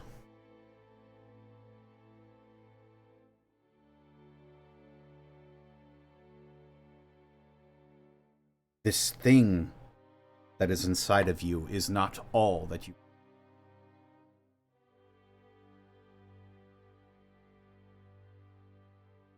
But you are astute in your own observations about yourself. For one, you will not hide things like this from me anymore. Do you understand? I understand. Your shame be damned, you did endanger yourself. And in doing so, endangered all of us. I have lost too many men to have that happen again.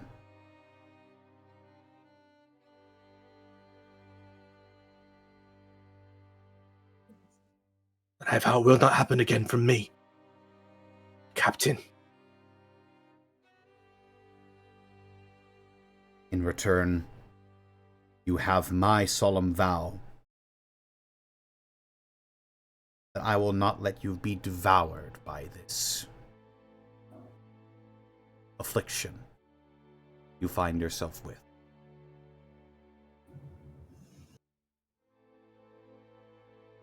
I will help you achieve this balance as best I can, at the very least.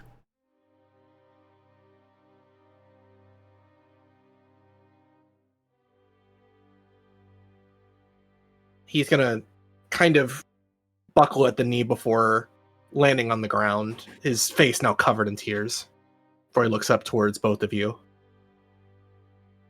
Thank you, Kazador. Thank you, Vex. Please. No more cages. No more chains.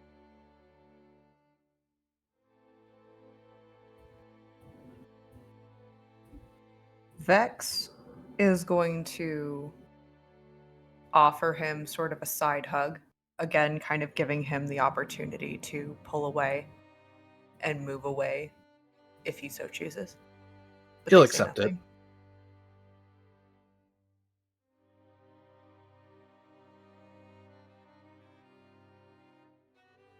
Kazador watches for a few moments before eventually holding his hand out to Xoruk.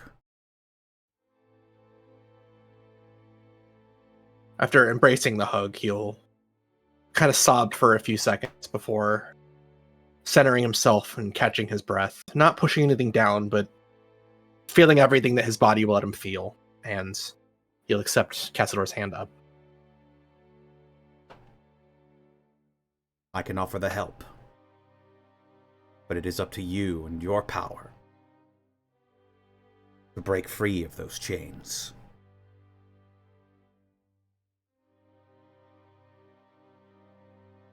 He gives a very solemn nod. So take my hand. Stand on your own 2 feet.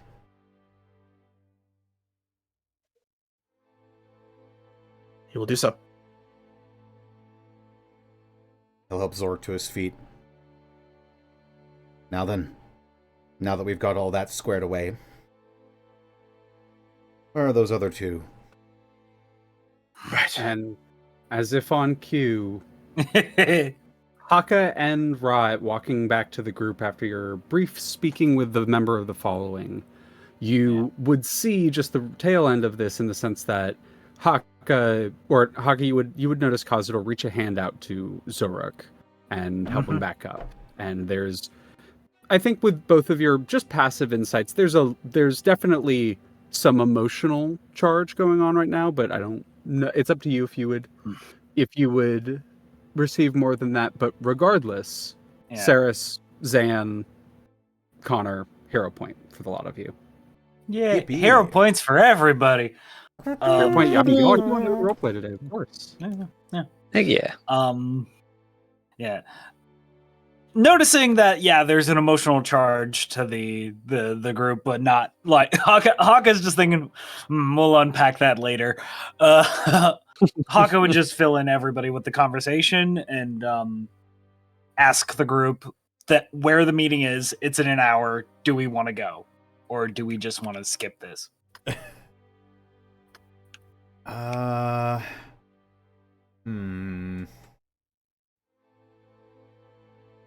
If Hakka would fill in all the information, she did, Demi, the individual, they did mention that that they would be protecting the area and that there would be like food and drink, etc. Yeah, I will Hakka say told above everything. game, if y'all want to go to it, it would count as a short rest.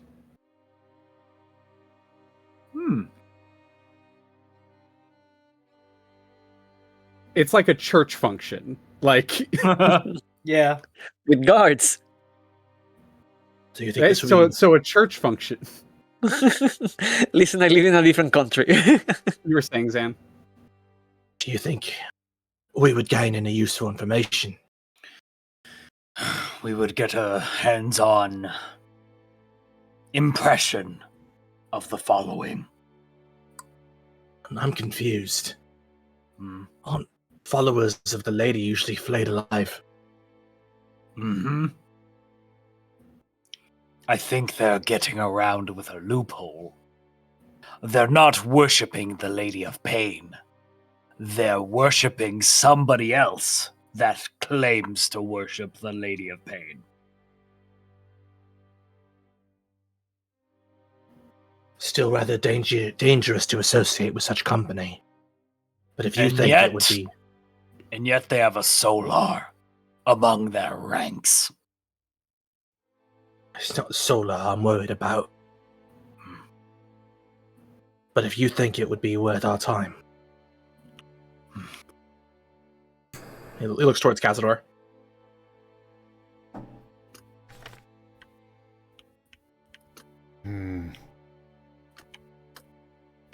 I am curious, but there are more pressing things. I totally understand if we skip this. I do worry about us getting sidetracked. And there's a lot to get sidetracked in Sigil. I mean, look over there. What does Hakka point at, Leah? There is a thing that is somewhere between a praying mantis and a dog, but its ribs are split open, and it seems to be wearing a little top hat and is having a conversation with what looks like a human. And that's probably the scariest thing you've seen, is just a dude. Yeah. I'm a dude. There's a lot to get distracted by in this city. So, I understand matters of the Hells and the nature of the situation with the end coming. Looks to the marshes. That is more pressing. Besides, being out in the open might not be the best idea. Again. Oh yeah, looks to Vex like. Also, we are all a bit winded from our latest outing. I think we should try and find some place where we can take shelter before we do anything in the city. Oh, bed would be heaven right now. Hakka, you feel a tug on your. Oh no! clothing. Oh. You look down to where the tug is coming from, and Marsh is doing the like uppies kind of thing. Oh, okay. Hakka would grab him and hold him up. Marsh is going to attempt to put their hands, like the little stumps, on either side of your head. Do you allow the magic Yes. that you feel? Yes, 100%. Yes. You are suddenly looking out of the other Marsh's eyes. And the other Marsh, you all watch as the other Marsh boop, boop, boop, boop, boop, boop, boop, boop, boop, begins to make its way off towards the where the followers are all headed. I can see through this one. It's like a Would Hakka? He doesn't have the spell, obviously, but would Hakka be aware of like the find familiar spell and how you can look through? Specifically because of Stein's partner, they know the spell. Right. Did Velen have a familiar? Yes, Velen also did. Yeah. Okay. So yeah, Hakka like. It seems the marshes are a familiar of sorts. I can see through this one. Can I hear or just see? You can hear, yeah. Oh wow. Okay. So, I guess we You actually hear a little bit better than you see, because the seeing is kind of in that weird, like, black and white ripples, almost like you're seeing pulses across things. But the hearing is almost crystal clear.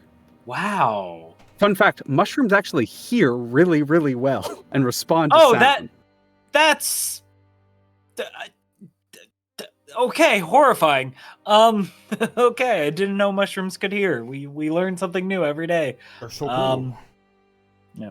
Mushrooms are really fucking cool. Yeah. Somebody hold my hand. I can't see while I'm seeing through marsh. As Hakka needs somebody to guide him, like a seeing eye. Rotates your my hand. gosh. But it's a T-Rex hand, so you've got to basically be underneath his chin. Yeah. Oh, for goodness sake.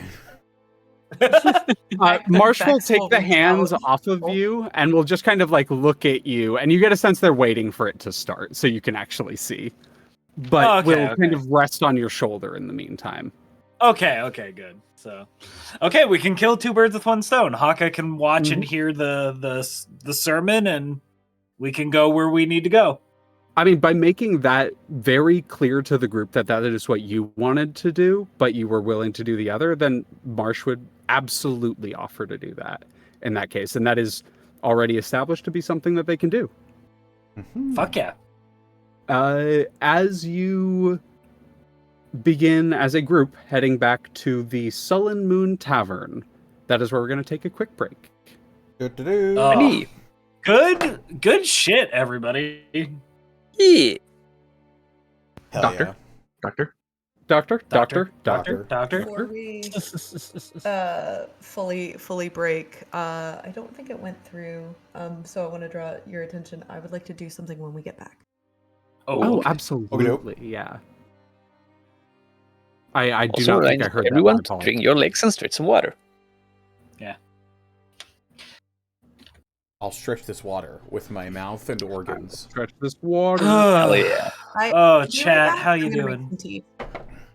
That's a good idea. You feel bad what? Sorry, sirs? Oh, they got up. Oh, I think they said they'll be right back. My bad. I think they're getting some tea. Yeah. Yeah, I'm gonna get. I don't think I can make tea quickly. I can. Yeah. I will get a snack, so I'll be right back.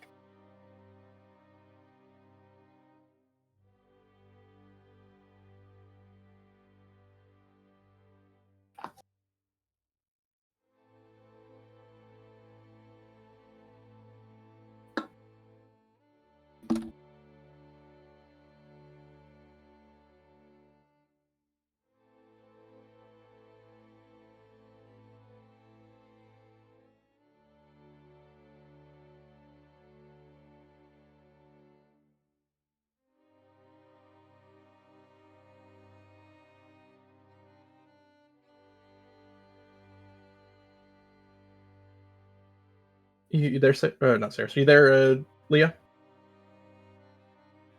I guess not. I think I might be the only one here, actually. How we doing, chat? Ideal of greed. I'm sure Leah can answer that question when she gets back.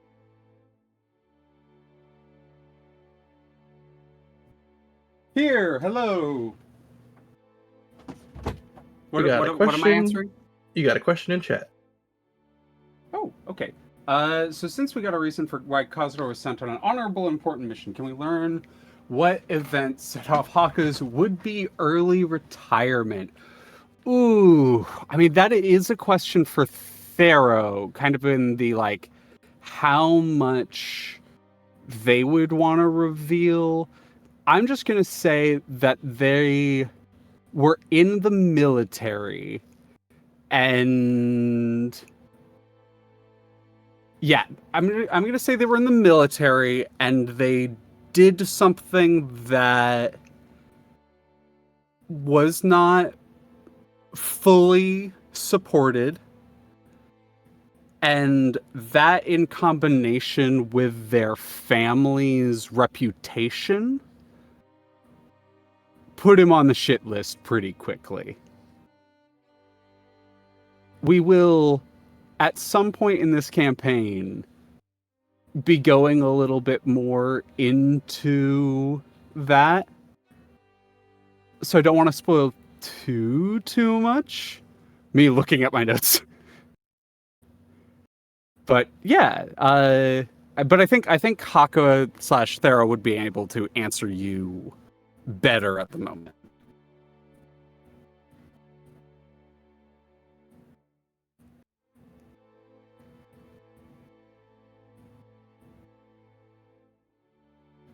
But yeah. How are you doing, Zan? How you holding up? I'm doing good. Got the creatine flowing. Heck yeah. And the pain meds are still working, so That's important. I'm in that sweet equilibrium spot. Heck yeah.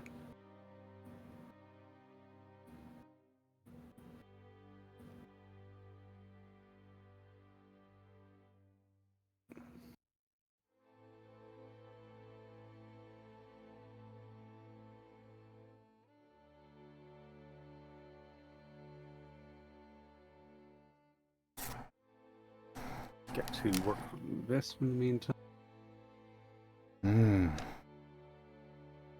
Making some lemon ginger tea. Yummy. Smells real good.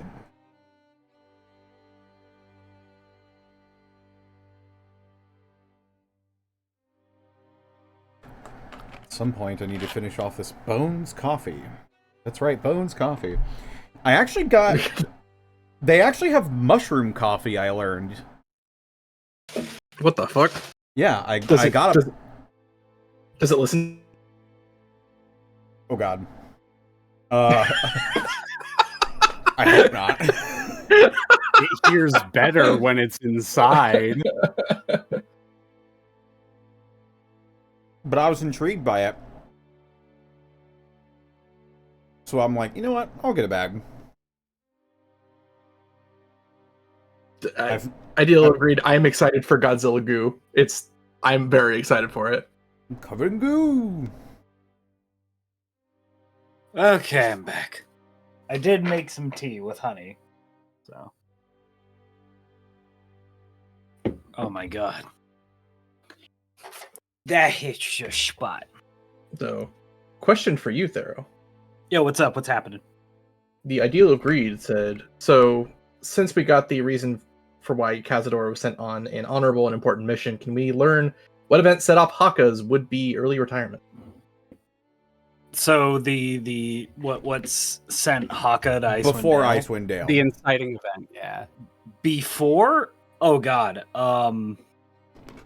It was probably so the way I've written the like Sorrel Lizard Folk Society is basically the biggest and strongest are like the top of the pyramid, and like the weaker like the weaker, more frail lizard folks are at the bottom. So, like, case in point, like Raycool, bottom of the barrel. Hakka and the T-Rex folk and stuff are like top.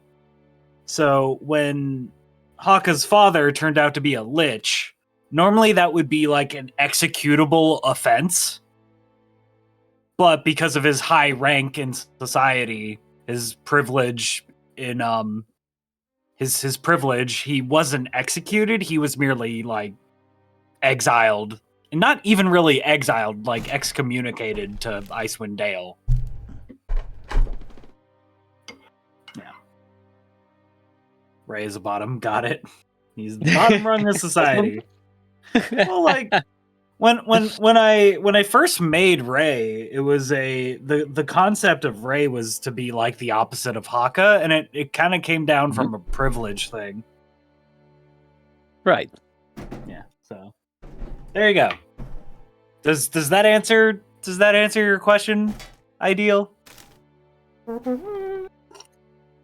Mm-hmm. More like Ray uncool. How dare you? How fucking dare you? Oh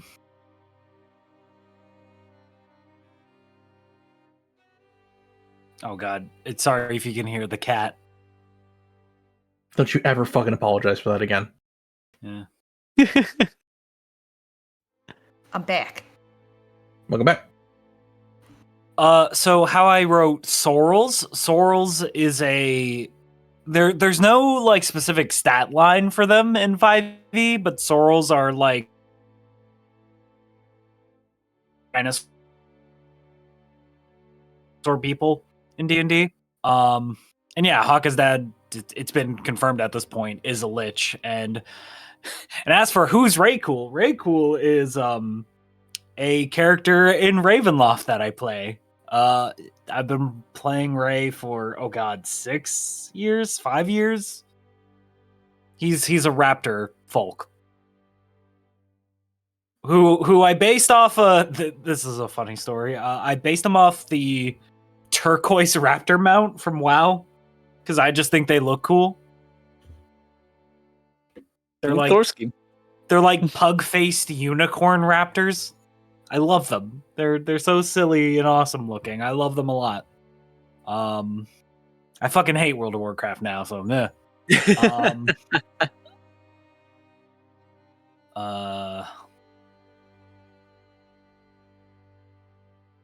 Yeah, that's why Hakka got sent to Icewind Dale. It was like, well, because of your privilege, we can't kill you, so we'll do the next best thing and send a lizard folk to Icewind Dale. Please go to Torporland. Mm-hmm. Hakka was too fucking angry to die, though. He did die once, but I can't go into Got why better. because of spoil. Yeah. He got better. Like, I can't spoil, but that was probably my favorite session of Icewind Dale. The one where Hakka died. That was an interesting session, that's for sure. I am very glad y'all trusted me with that one. It was so fucking cool. I can't say what. I can't go into specifics, but oh my god. Monty's picking up the sniper rifle. I hope Monty runs that for you, because I know Monty was not the biggest fan of it and might not. So we'll see. We'll see if that even happens. Yeah. Yeah. But if not, I can tell you. If like you get through it and you don't, I will tell you all about it after. Is everyone good? Does anyone need any more time? I'm good. I have my honey tea. I have a protein bar. We're good. I think Saris is back as well. Yeah. Orna. Saris? Apparently Connor, not. still making. Yeah, I'm here. Oh, there we go. Oh, Connor, you still making tea? It's sitting right in front of me, being brewed right now, so I'm good to go. Let's go. Heck yeah. Oh, Let's go. All right. I'm drinking That's a crisp tea. one. And I think Vex wanted to do something, so. Yeah. Once we actually get there. Yeah, once we actually get to the tavern. It was more trying to communicate before. Yeah.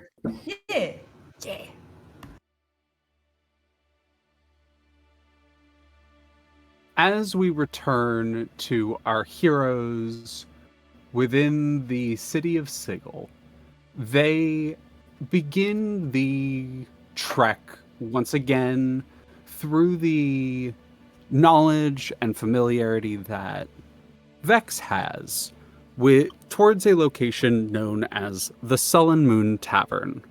Having most of them been there just briefly before, all of you find yourselves at the entrance to a wooden cabin-like building, a billowing of smoke coming out of the chimney, and the warm, faint smell of burning fire and plum wine drifts out from the location.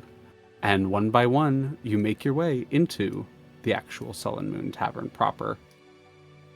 As you enter, there is no ding or anything like that, but the little halfling behind the counter who's just kind of sitting, she's currently writing something down, which I think...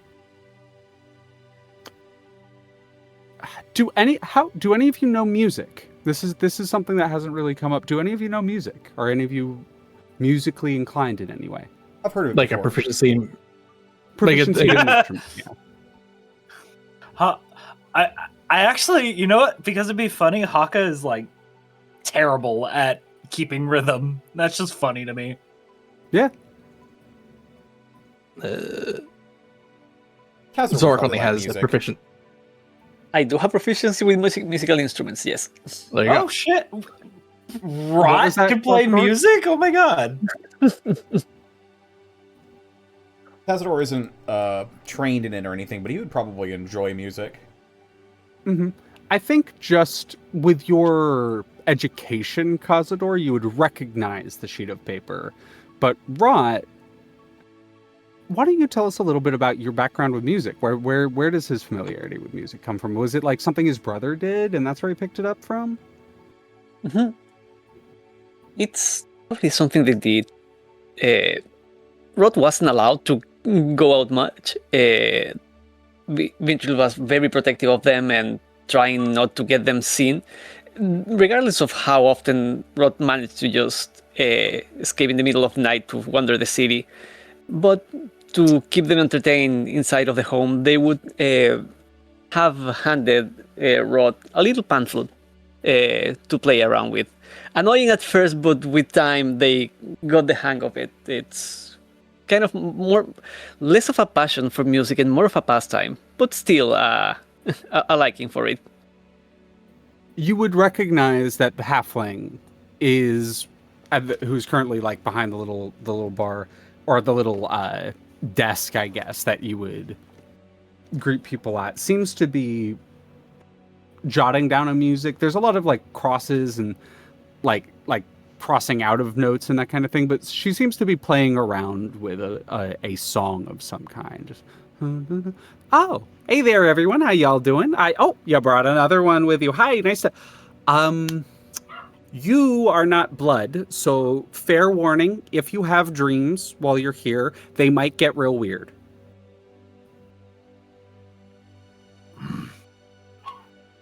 Do you have a place to sit and drink? Maybe by a hearth?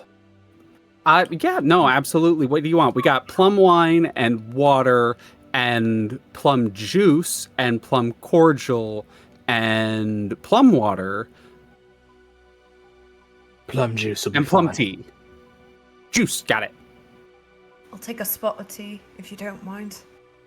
Happy to it. Hey, you doing okay, Vex? There's a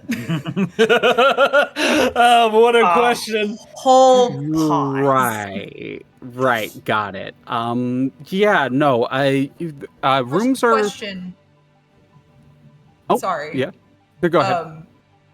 Would I know if our lovely friend here speaks either Elvish or Infernal? You would know that she does in fact speak Elvish. Yes. In Elvish, I'm going to say, to answer your question, 2 words: bounty and torture. Just the slow nod. You there, Mr. Injured. Do you mind? And she kind of just hops over the desk and kind of walks up to you, Xoruk, and holds out a hand. I am Xoruk of Shra'kt'lor. Oh, no, I'm trying to hold your hand so I can heal you. Oh. He'll raise his hand, initially motioning as though he was going to shake their hand. Mm-hmm. She'll, like, shake your hand still. She'll still go for the shake, like, put her there, pal. And then she clasps the hand. She's got a fucking grip on her, Xoruk. You've, like, shaken hands with warriors in your lifetime. This is the grip, the roughness of the hand is that of some of the most seasoned warriors you've met. But as she just tightens she makes down, bread. yeah, she makes bread. But as she tightens her grip down on you and shakes your hand, you feel a sudden rush of feeling go through you. And she is going to cast the Regenerate spell as you feel your missing teeth return.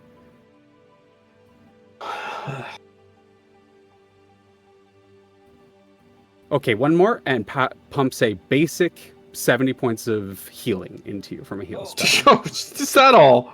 Yeah, just casually. Okay, that should get you on your feet there.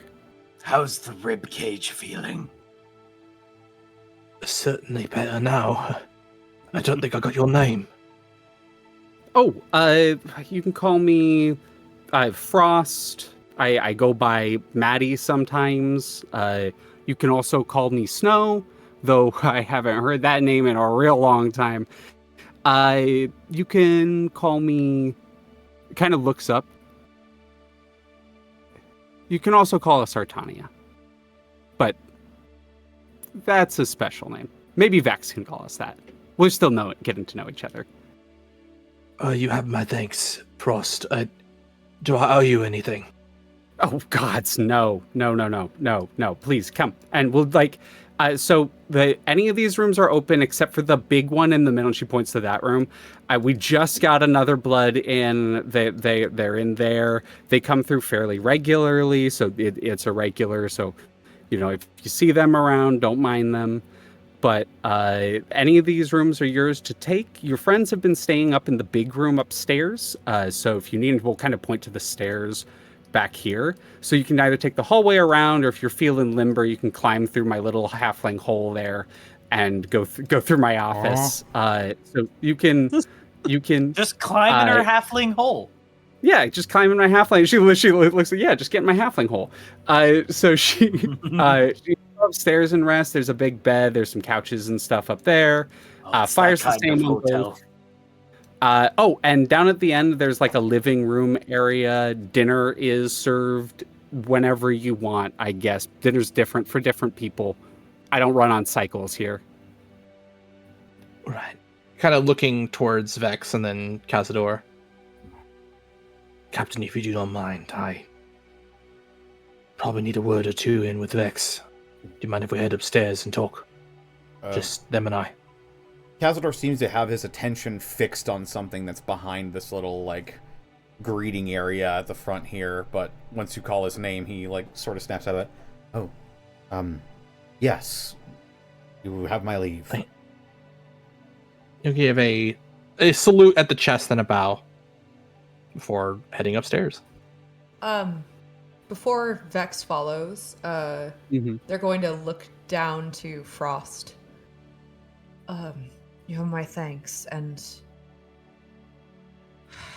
I don't necessarily have anything new this time around, so you'll have to forgive me. I know they're not particularly fond of this, but they're gonna flick a gold piece to Frost.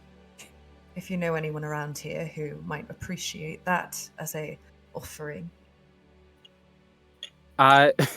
She will hand it back to you. Give me a silver piece. Yeah, sure thing. She takes the silver piece. It's prettier. Understood. I wasn't entirely sure with, silver, but if it's prettier. We have their eyes flash that silver you've seen on occasion before. We've got a bit of a connection to silver. Just feels nice to hold in our hand. She's kind of doing the like finger or the like coin flicking thing between her knuckles. Just kind of feels a bit more natural to us. But what did you need us to do this? What are you paying us for? Not you.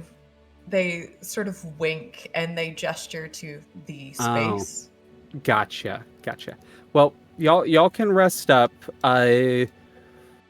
Vex, you've stayed here before, right? You've like slept in the building. Okay, so you know that sleep's gonna get weird. For the rest of you, when you my tavern is deeply connected to something known as the spiritual plane, and when you sleep here, your mind can get carried off. It's usually you don't have control over it. It tends to relate to who you are as a person, what you've been thinking about. Occasionally it's prophetic. For non-bloods, kind of gestures back towards where Xoruk left, it can get a bit more literal, I think. It's hard to explain. Just if you don't want weird dreams when you sleep, I recommend sleeping somewhere else. But you're welcome to rest here as much as you want. When you say bloods, what exactly are you referring to? Oh, those from the material plane. I was one too once. Oh. What happened? We died, all three of us. But there's one of you. Perhaps it's Yep. Perhaps it's a long story. Yep. Kazador would have also heard Xoruk say it a few times. It seems like it's sigil slang. Oh yeah. But yeah, bloods, it's sigil. I have picked up the cant here, since hanging out.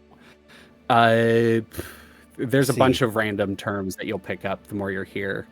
The last one thing I'll warn you about, because this one feels really unclear to me, but if anyone says you'll be feeding the worm, run. It means they want to take you to prison. Feeding the worm. In our dreams? No, I assume in sigil. No, in sigil in general. Stay away from the mercy killers. Just fast, good rule to live by. We'll be careful. We've already had a run-in with some less than savory folk, but we made it out mostly okay out of that. Don't worry for Xoruk. Yeah. Oh, wait, we do, last thing I'll let you know, we do actually have some more bloods. They're not here at the moment, but they'll probably be back. They just stepped out, unless they die, which, does happen, but in which case they'll probably be back anyways. But, looks up at you, Vex. Vex, you recommended them here, right?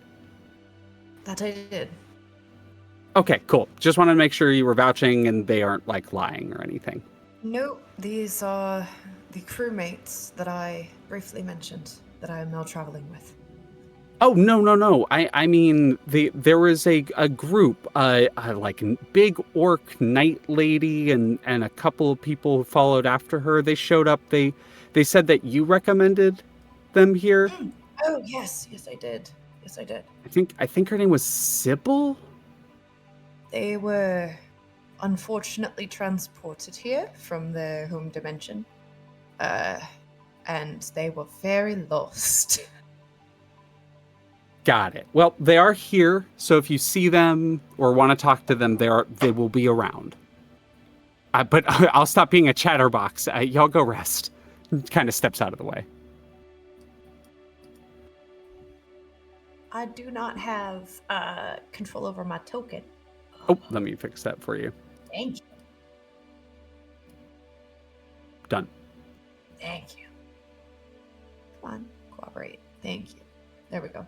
And Vex will quickly turn to the rest of the trio and just kind of nod and say, I'll be back shortly.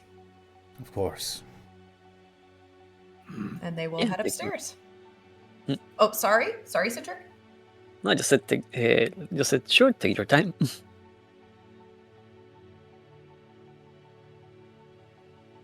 Hakka Where would would- you find? Oh, go ahead, Hakka. I was just before gonna they say, go upstairs. Hakka's gonna just go to like the room that he would be used to, and is Yeah. it the same? It looks identical. Oh, this is weird. I'm too tired to care. Right Hakka down to flops like onto the bed. last position you left the chair in, looking out the window. I'm too tired to care. And Hakka just Family Guy falls into the bed. Mm-hmm. Really quick to figure out what Rot and Kazador, where do y'all head off to? Kazador is just staring at something behind the entryway here. I'm gonna have Frost walk up to you, and we'll do that interaction after we do Vex. What about Rot? Roll was about to ask about what Kazador was looking at, so Oh yeah, we will do that interaction as Vex. You walk up the stairs, and how do you find Xoruk? Xoruk, take it away. Xoruk's just kind of sitting cross-legged in front of the fireplace, kind of just letting the heat from the flames kind of lick his skin. I think Vex will take their time crossing. Eventually stopping over by this desk area, and they, for a moment, actually just set their things down. And it's not quiet. It's not. They don't like. For lack of a better word, like de-armor or anything just yet. I mean, you have but, that like, they- big burlap sack of like Yeah. planks of wood, so there's like the Right. clunk, clunk, clunk, clunk, Right. clunk. Right. So it's not like it's quiet. But they would set it in a spot that clearly looks like stable. Where things aren't necessarily going to make a lot of noise or fall or anything of the sort. And there's a bit of a silence as they sort of wait, giving him the space, waiting for a non-verbal cue or when the space becomes comfortable. Kind of hearing that, he'll kind of look back and kind of give you a nod of like, you could join, whatever. They will promptly do so. But they won't sit for at least a minute. They'll stand. They're not looking into the hearth. For the moment, they're just kind of looking down at him. At Xoruk. Almost in anticipation. I actually would like to ask you to roll an insight check. Sure. Natural one. That makes sense. Yeah, Oh that makes no! Even with a natural one, though, there is a sense that there's a lot going on behind behind those eyes. There's a lot of thoughts happening all at once. Seems like they're feeling a lot of conflicting feelings. He'll kind of turn around, still sitting. Please, Vex, have a seat. Well, I'm sure we have a lot to talk about. They do. Very quietly, there's almost like a hesitation. It's not a nervousness, but there's a bit of almost an attempt to be quieter than they physically can be. Not for sake of tension, not necessarily in a sense of trying to be small, but more so you gather in a sense of being mindful of just the atmosphere of the space as a whole. something about the space that is this inn leads them to be, for lack of a better word, far more graceful and intentional than probably in other places.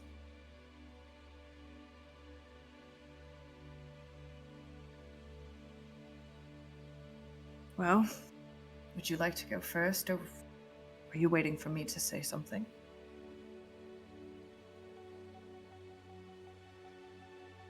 In truth, I don't quite know what to say yet. I am relieved that you found me. Somehow I never doubted that you wouldn't, but nonetheless, I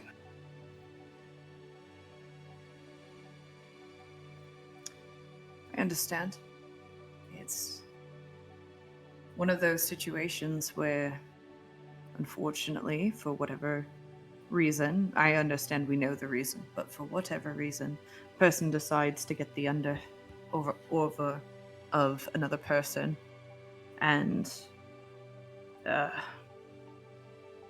there are moments where you really do wonder, is this it? Is this where my life ends? And I am sorry that you had to sit there and witness that by yourself.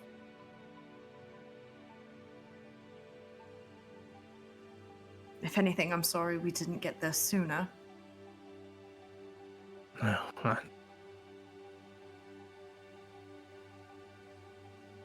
it's my fault I got myself into that situation in the first place. And yet, I don't have the heart to blame you entirely.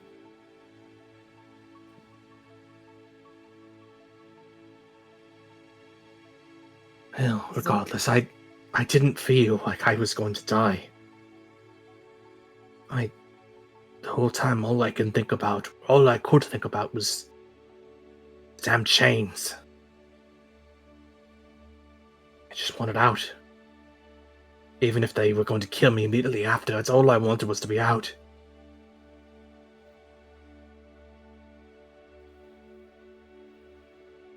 And you blame yourself for not being able to free yourself this time.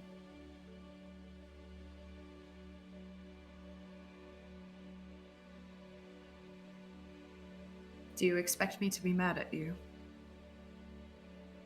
I don't know what to expect anymore. In truth, I feel rather lost.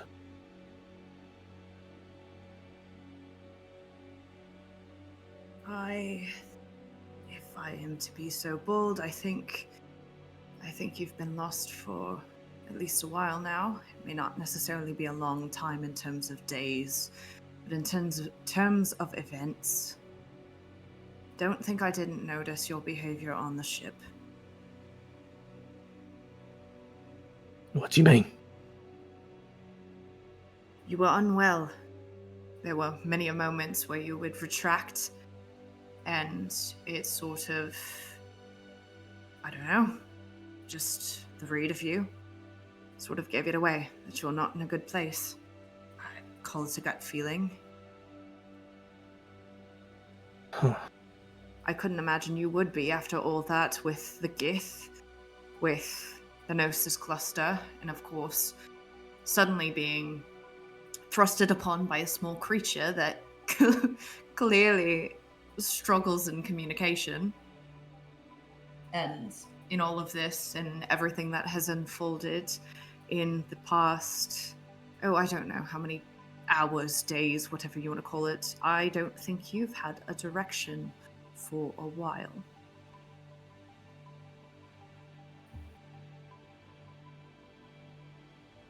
I suppose you're right. Maybe I didn't want to notice. After we left the Gnosis cluster, I haven't really been able to meditate. Not in the way that I normally can.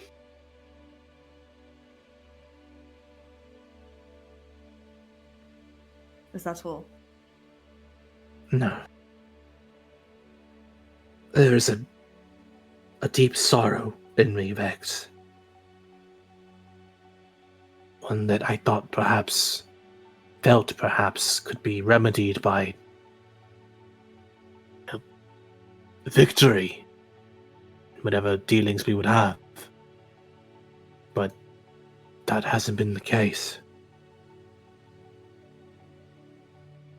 Seeking excess in the den of pleasures did not help either.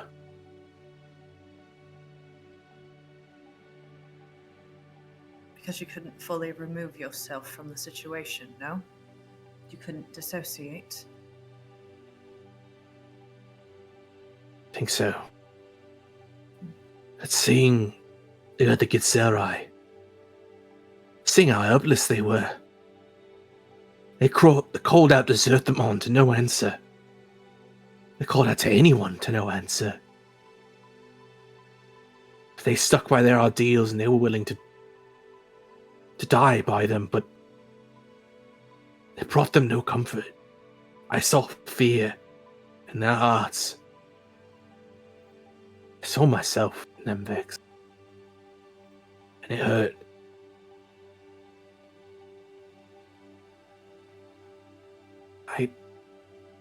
I survived a fall from limbo.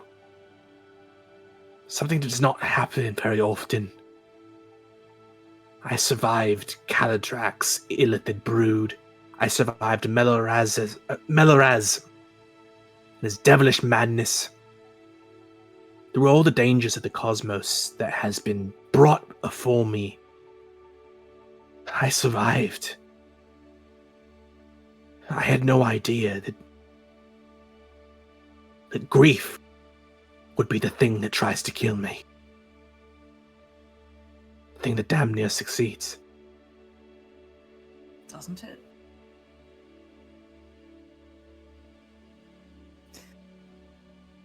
Unsurprising, if I can be so bold as to say. It is its own monster. One that every person has to grapple with. There's a pause where they look at their book, like over their shoulder to where they set their things down, before they then look straight into the hearth.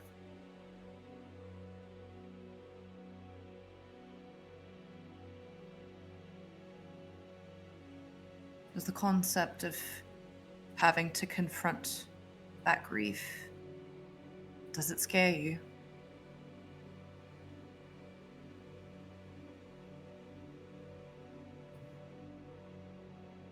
I suppose it does. Not in the way that I feel like I need to run from it. But it's like seeing a massive wave crest over the horizon. You know you can't outrun it. All you can do is let it crash into you and hope that you endure.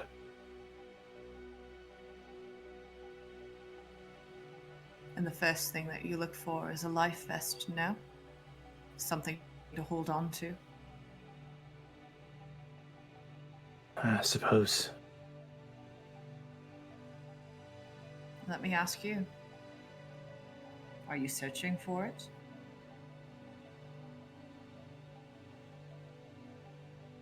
I don't think I was.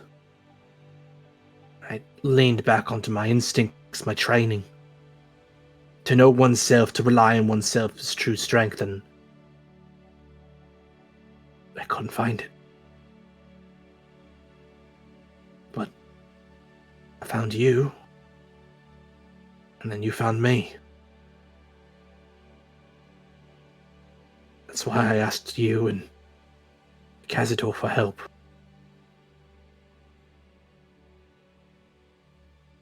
Well, if there's one thing that I try to do, it is to help those that I care about. So it's not a question. It's not a question of if. It's a question of how.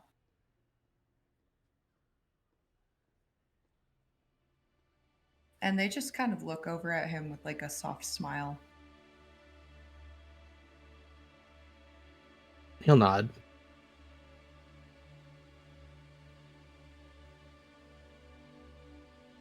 I was ready to suppose- slaughter them all. I know you were. I have seen that look on your face before. Not very often, but I know it when I see it.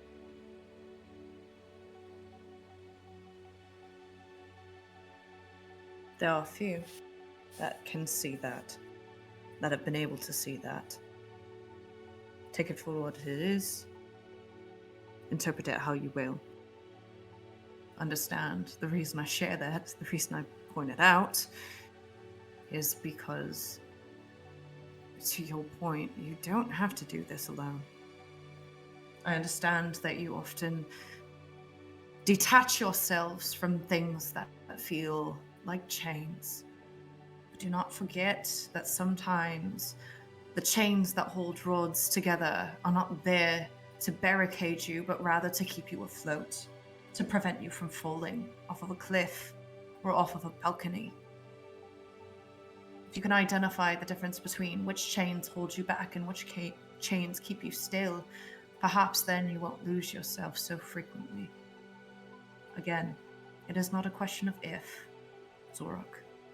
It's a question of how. And I think, to that point, if you wish for Kazador to help you as well, it's not a question of if, it's a question of how. He doesn't know you like I do. He doesn't know you like you know yourself, and I know you don't feel like you know yourself right now, but you do. There are things that you do know about yourself. Well, you're not the person that told me to look into myself and to hold on to what I know to be true about myself when I felt lost. You know yourself. Allow him the opportunity to help you by answering how. And if you don't know, that's fine, we'll figure it out. No. Something you said does ring true to what I know, what I have been taught, but I suppose only now I'm starting to understand, truly know. I grew up under the teachings of Zerthimon, perhaps the greatest Githzerai to ever live.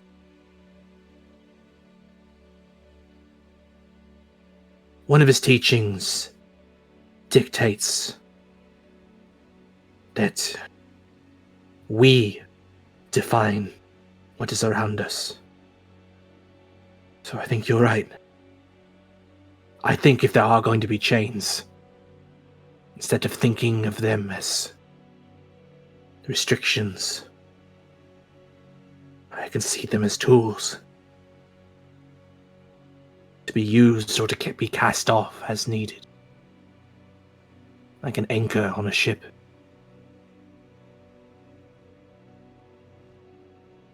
Thank you for your insights, Vex, but I fear I will need reminders from time to time. That is easy. Probably the easiest request you've ever asked of me.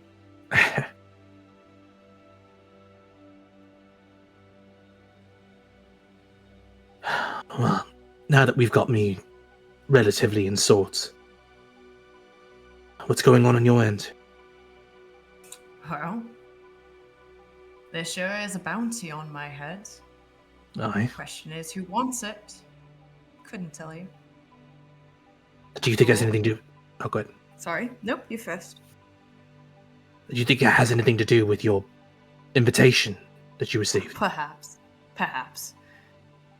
I find it a bit odd that that would be the play here. But it's not out of the question. It is the Hells, of course.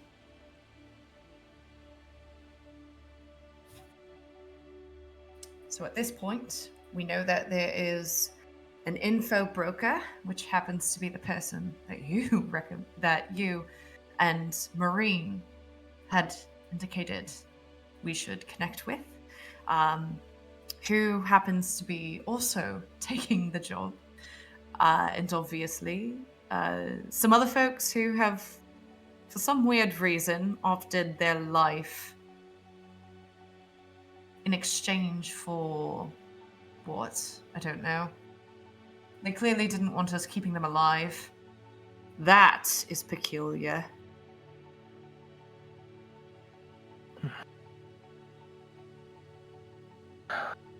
Then perhaps we must trust to Hakka's divinations. Maybe they can find a missing piece that we need to clue this all together, or at least know where to look next. Perhaps. But I would say it's been quite the day. At the very least, I'll let him rest before we request some assistance.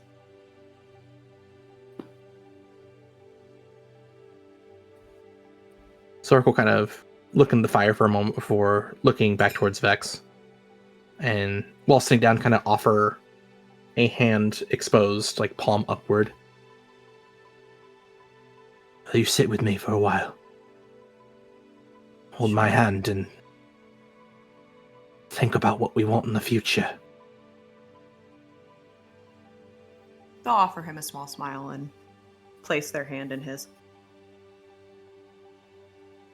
He'll take a deep breath out and just, while holding Vex's hand, just look into the fire and try to find some measure of meditation. As the two of you grip each other's hands, reassuring each other of your presence, we're going to gently pan through the floorboards, down the hallway, towards Rot and Kazador, who, big, flat hat fellows, gonna have a chat in the main hallway. Frost, right before y'all would look, she would like kind of look down the hallway. She'd kind of trace her hands along the carvings in the like front entrance, and she'd look over at the two of you. Do y'all want some privacy? I don't mind heading out.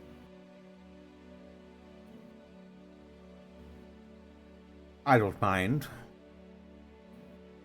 This is your place. I don't think we can even ask you that.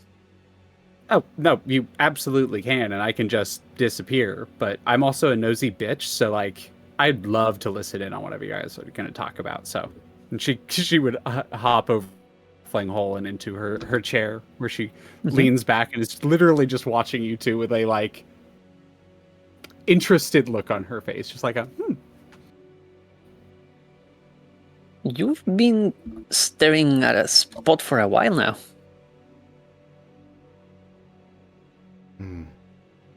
It's ancient history now, but assuming you see the same thing that I do, this chilly, snow-covered, humble-looking inn surrounded by pine trees and hunting trophies and fur-skin rugs. This is a place from my past.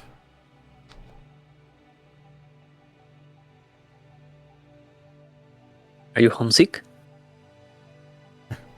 This was not my home. At least not my real home. So now I wonder if I ever really had one of those to begin with. No, it's just strange being back here, I suppose. He stares at the thing he was staring at all this time. The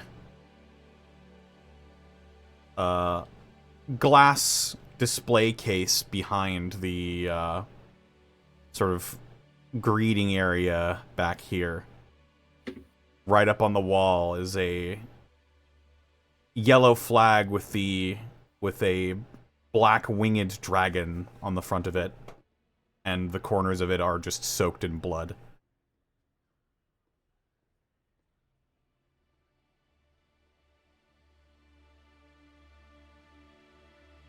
What does that flag mean? That is the flag of the Zhentarim.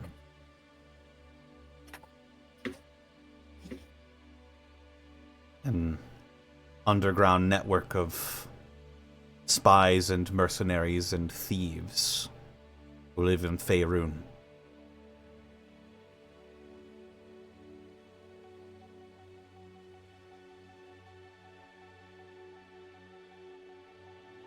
Leah, would I have heard about Faerun? Given that I've lived all my life on the Outlands. You have, in the sense that that was the name that Marine called Toril that caused Vex to have the realization that she's from the same place. That they're from the same place. So that is where that came from. She, as in snow, the frost, is sitting in front of it, and it hangs out it's hanging out in the glass display case.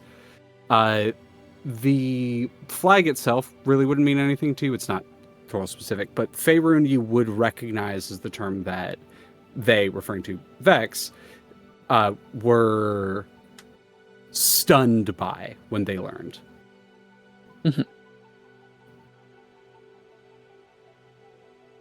Can't say if I ever heard about that. Then again, I've never left my home before. It's just a recent thing. Neither have I. At least, calling the planet I now know as Toril my home, it is. Just, I'm farther from it now than I ever have been. I don't know how I feel being back here, even if it isn't real.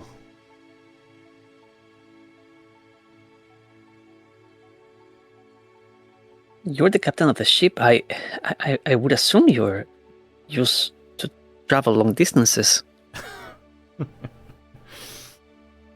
That title only I have came an to me idea. very recently.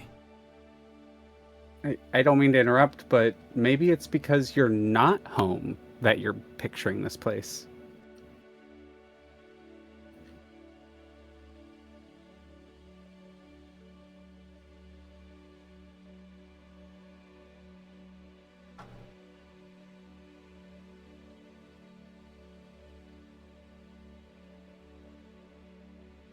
He thinks for a moment.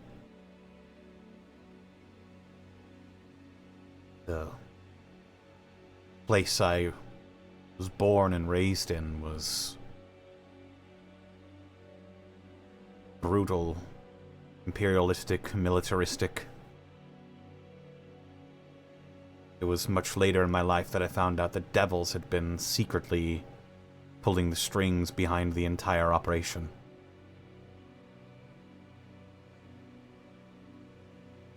If I had a nickel for every time I met a hobgoblin who was from a militaristic society run by devils, I'd have 2 nickels. What's a nickel? It's a coinage used in, sorry, my home plane, completely different place. My bad.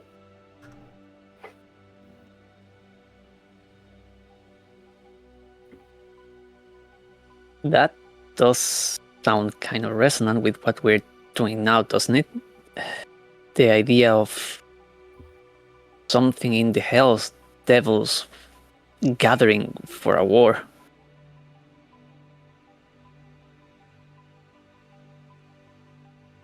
Seems as though there are a great deal of things that are out of sorts. Not just on the home front, but in the places that matter most, the most important places in our existence. And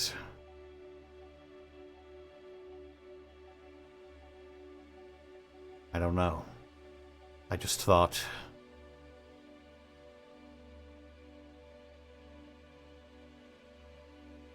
he opens his mouth and closes it again, not necessarily sure of what he wants to say next.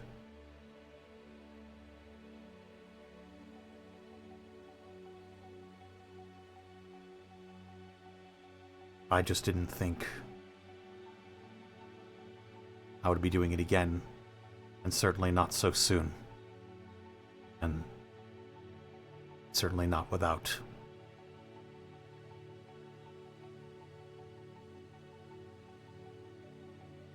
Without? Without my old crew. But you said you just recently became a captain. Sorry if I don't follow. I was no leader back then. Certainly no captain.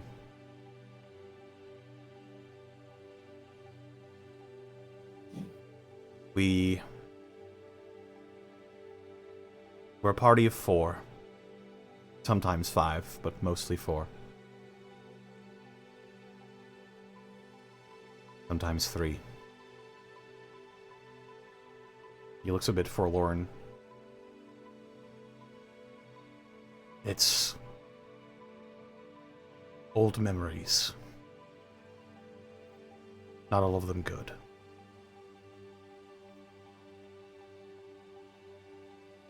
Forgive me, I'm getting lost in my own nostalgia. You were curious about the flag. Yes. The Zhentarim. They're not the nicest bunch out there. They had chased me here after having threatened their bottom line in the city of Waterdeep. And that flag, I put there myself.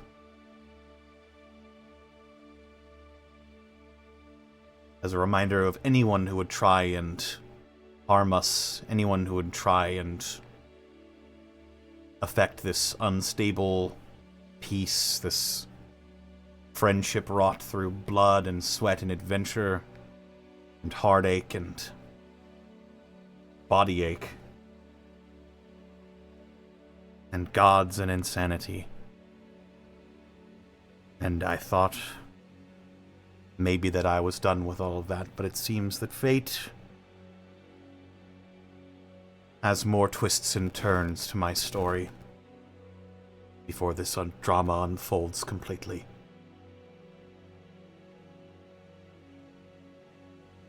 And yet you charge forward.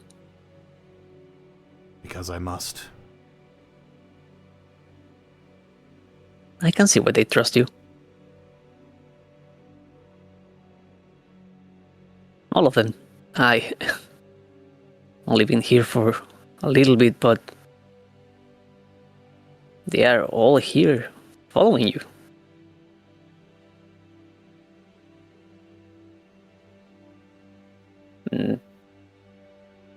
That resolve, I can see why. I have no idea where I was going, where I am going now. I just know that whatever I stumbled into, I not something that I can just look away. That's how it starts. You see Hope it's something not wrong how with it ends. You see something wrong and you think, I have to do something about that.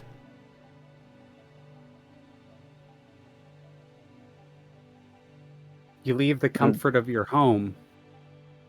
You meet people who you make friends with. You go on adventures that you tell stories about. You make new friends. And then sometimes you have to say goodbye before you're ready. And sometimes you don't even get to say goodbye. I'm sorry you had to do that too. It's not easy. I just hope I'm not doing the same thing now. That's all. We can only try our best. And for what it's worth, you're welcome here anytime. Thank you, Frost. I appreciate that. Yeah. You did strike me as a seasoned adventurer. Not many people know the sort of magic that you used on Xoruk earlier. Takes one to know one. And Suppose so. she looks at you, and I think for the first time the two of you make direct eye contact, and there is something that connects on like a primal level. You feel the scales on your body, on your hands, on your face tingle slightly with a chill. And you notice that the slits of her eyes have well, they're slits. They're not traditional eyes. They're draconic with a silver pupil. And there's an understanding she gives you with a nod.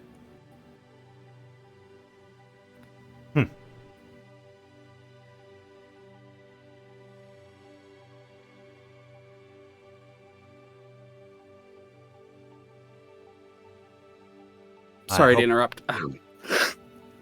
That's fine. Just hit me. I hope that satisfied your curiosity, Rot. It did. Thank you for that. Of course. And thank you again for having me. Again, of course. It seems like you have an important role to play here as well. And I'll try to facilitate that as best I can. Rot knots. Whatever that is. Whatever indeed. Now, if there's nothing else, I'm suddenly rather exhausted. Yeah, for sure. Sorry for holding you here. No trouble at all. Rest well, Kazador. Kazador nods and begins to walk over towards this room.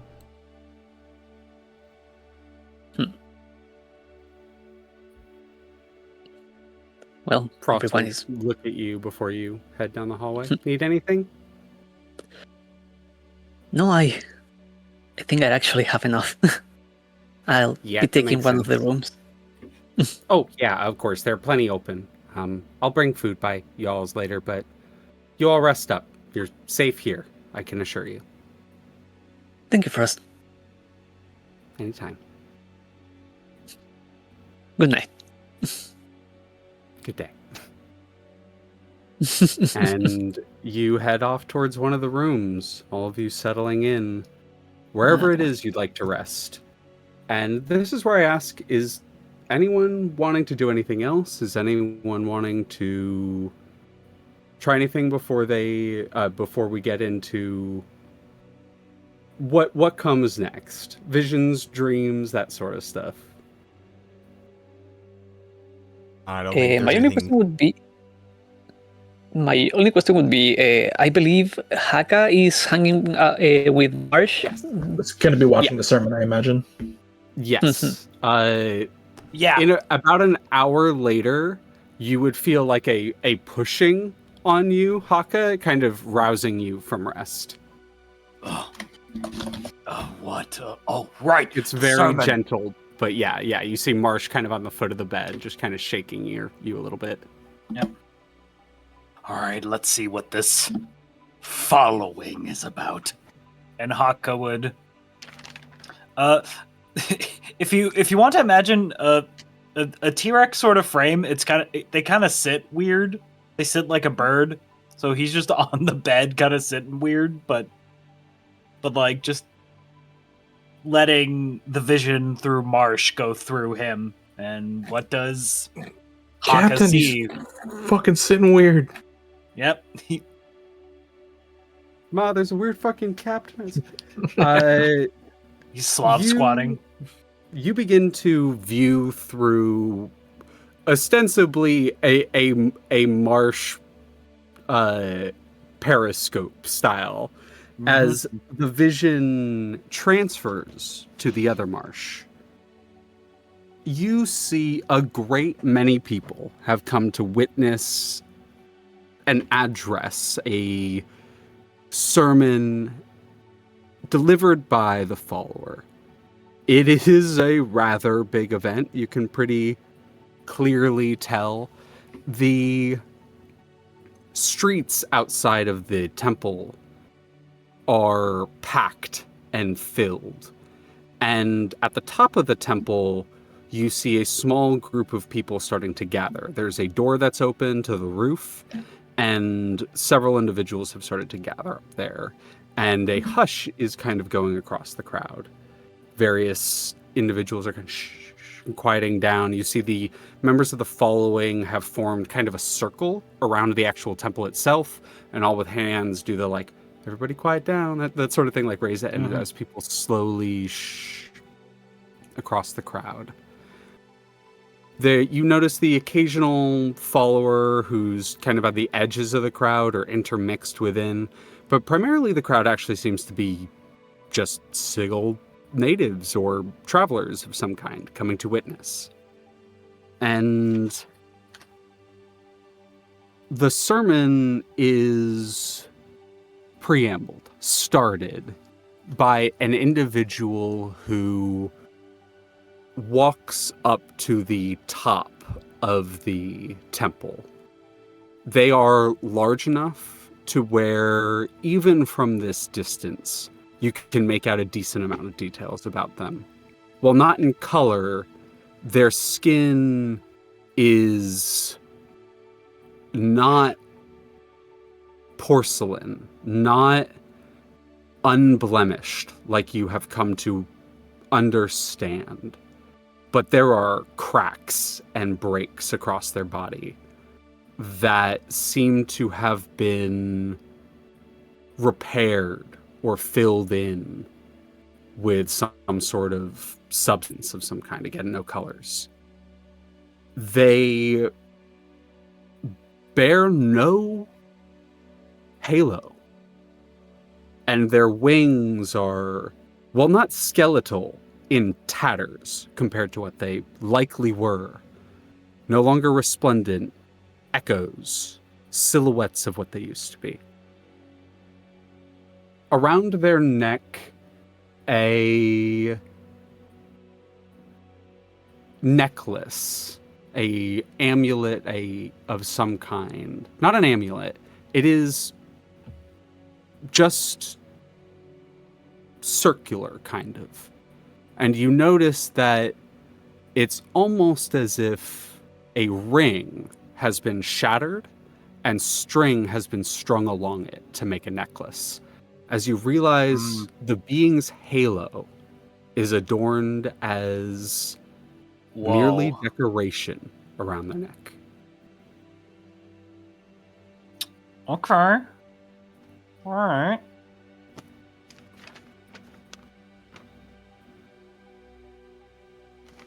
Those of you that have, and as they speak, you hear it in Sorcerer, your people's tongue. What something the you have not heard in a long time. And it takes you a second to realize that it's the tongue spell. Okay. As they are projecting in a voice that anyone can hear. Their accent is perfect. Wait a minute.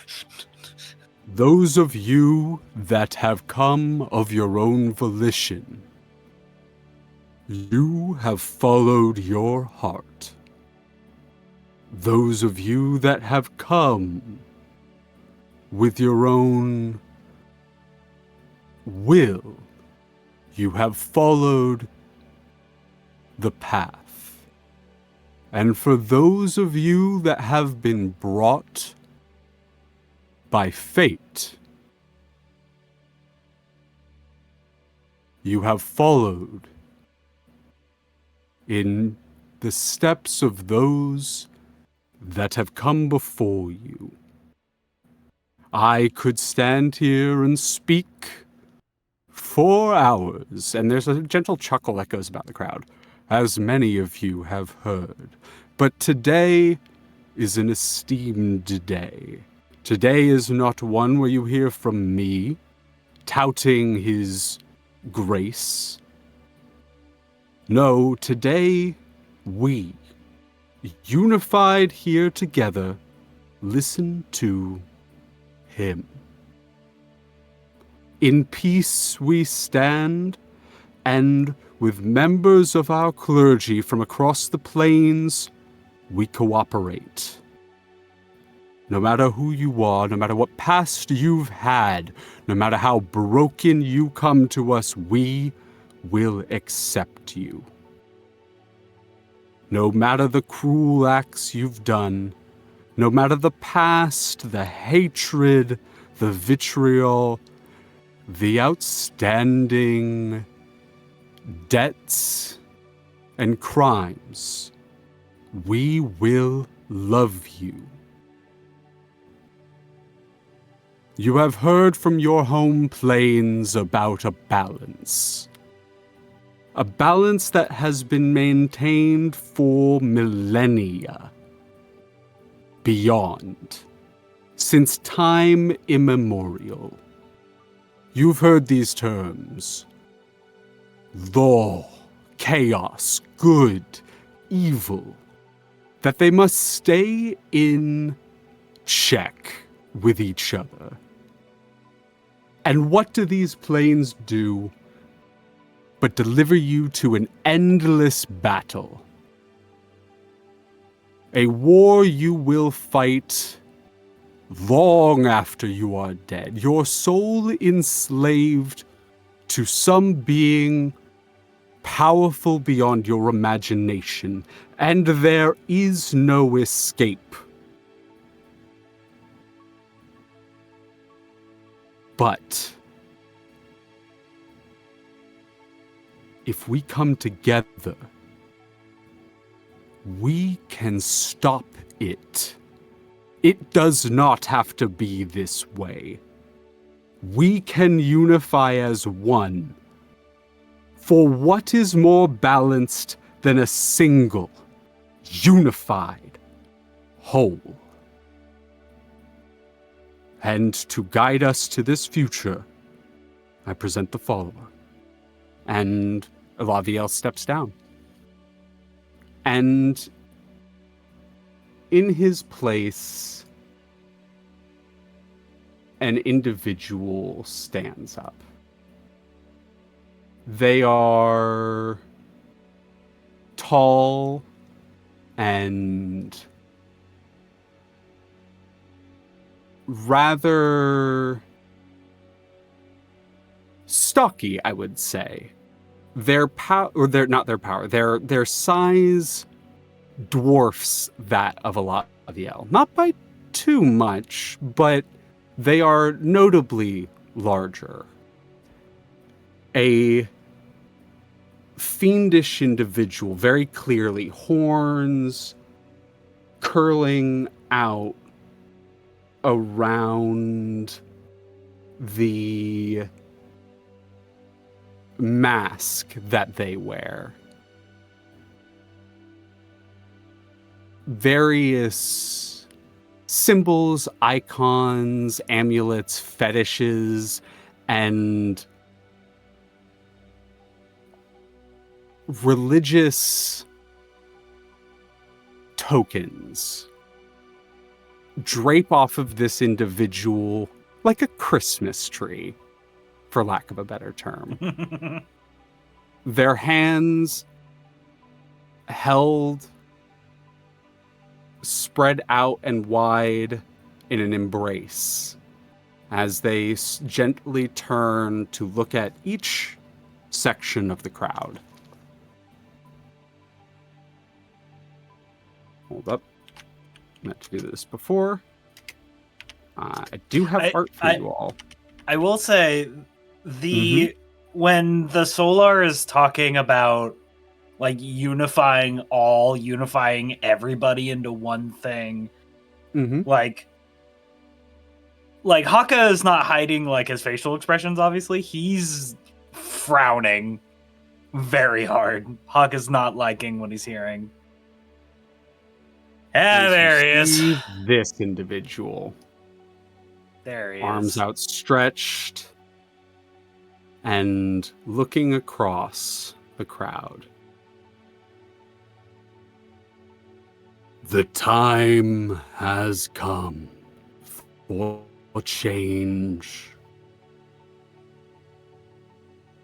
The time has come to no longer be bound by the confines that hold us to our fates. No longer will you be shackled by the pain brought to you by whatever hell you were raised in. There is no plane that is truly happy. Good is but a falsity laid upon by those in power to control those below them. No. The only thing, the only one that we can trust is each other. Not an individual. Not you or me, but us as a whole, as one. Our Lady of Pain has struck down those who would do wrong against her. Our Lady of Pain has shunted gods from this realm. Our Lady of Pain has brought low the God of Portals, his temple shattered and filled by those who believe the gods are nothing. And they are correct. The gods are nothing. But they believe that that means the cosmic order is equal. No, no, no. What you fail to understand is that there is one who stands above the gods. There is one who can enact her will upon them. It is her perspective I occupy. And it is by her will I resist.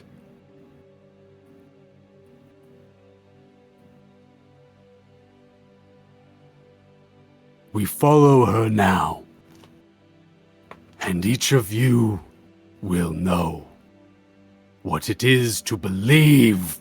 And as they raise their hands, you all watch as shimmering, not you all, like the crowd, but Hakka, you watch as shimmering from behind the follower into existence, appearing from nothing, the Lady of Pain, floating behind him. You do not see eyes, but you feel them close as they lift their head back and stretch their arms out in reverence, and screams erupt across the crowd. Individuals, there's an individual like next to Marsh that just explodes into tatters of flesh. Another individual just blinks out, and you know there was someone in front of you, but they no longer are there, and you cannot remember them. You don't remember what they look like, and the memory of someone being there is fading as you see it happen. The crowd begins to scatter. The occasional member of the following also seemingly disappearing with members of the crowd, and I want you to roll a perception check. The principal's here. Recess is over. Fucking. Oh my god. 19. Pretty low for Hakka. There is a eruption of energy from this area. The Lady of Pain begins to circle the empty temple like a hound, like something circling prey. As members of the crowd, anyone who hits her shadow gets turned to shreds. Individuals in front of her, where her head and her gaze seem to follow, just disappearing from nothing. As the crowd is quickly dispersed, and many of them are dissipated into nothingness. You notice with a 19, the crowd is the primary victim of this. But that does not mean that the followers are completely exempt. You notice the occasional member of the following seemingly affected in the same way. But statistically, on the whole, the following stand their ground. And with a 19, you notice most of them are not watching the Lady of Pain. Most of them are watching the follower, who, lifting gently off the temple roof and oscillating, turning to follow the Lady of Pain. Like levitating? Like levitating, watching her as she levitates around everyone before, once she makes a full circle, disappearing into nothing again. And the follower drops down to the temple roof, crosses arms behind the back, and flanked by several members of the high clergy, head down into the temple roof.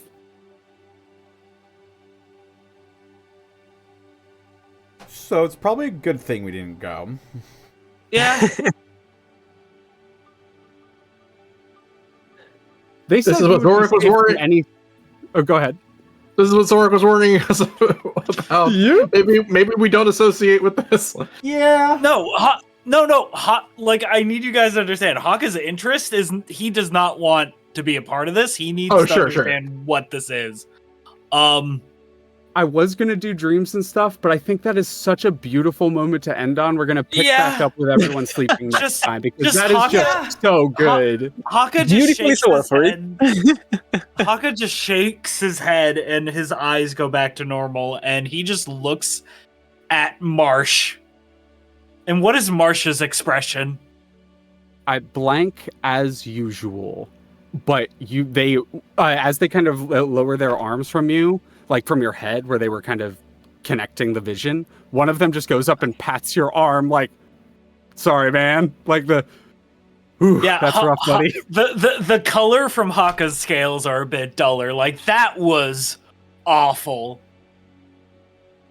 Hakka just watched it, but first of all, Hakka hasn't seen the Lady of Pain. His first viewing of the Lady of Pain is her demonstrating her power and just going to town on people. And so I will say the session ends with just this pure just look of disgust on Hakka. Probably a little haunted look, right? Like, yeah, just this. It probably took him back to his early days as a soldier, as like a battlefield medic. Just the screaming, the chaos, the everywhere, north, west, south, east. Just people are dying. It was the equivalent of the T-Rex coming across a group of like rookies, right? Like that was the equivalent of what you just saw. Like it wasn't a fight; it was a massacre. And it probably triggered his post-traumatic stress disorder. But luckily, Hakka's alone in his room and he can control himself. But what the fuck? Okay. I wanted to drop a last hero point to Connor and Citric for the scene in the hallway. Oh, hell yeah. Thank you. You know what, Leah? You take a hero point. I want to drop you. No. You won. One. I'll take a villain point. I'll drop you one Hakka as well for following through with watching the sermon, because you definitely found some stuff out. That's for damn sure. But we'll pick back up next time with the Dreams Within the Sullen Moon. Wowzers. Thank you all for being here. Yeah, guys, we need to stop the following. These guys are clear what the fuck's going on. I don't think we'll need to.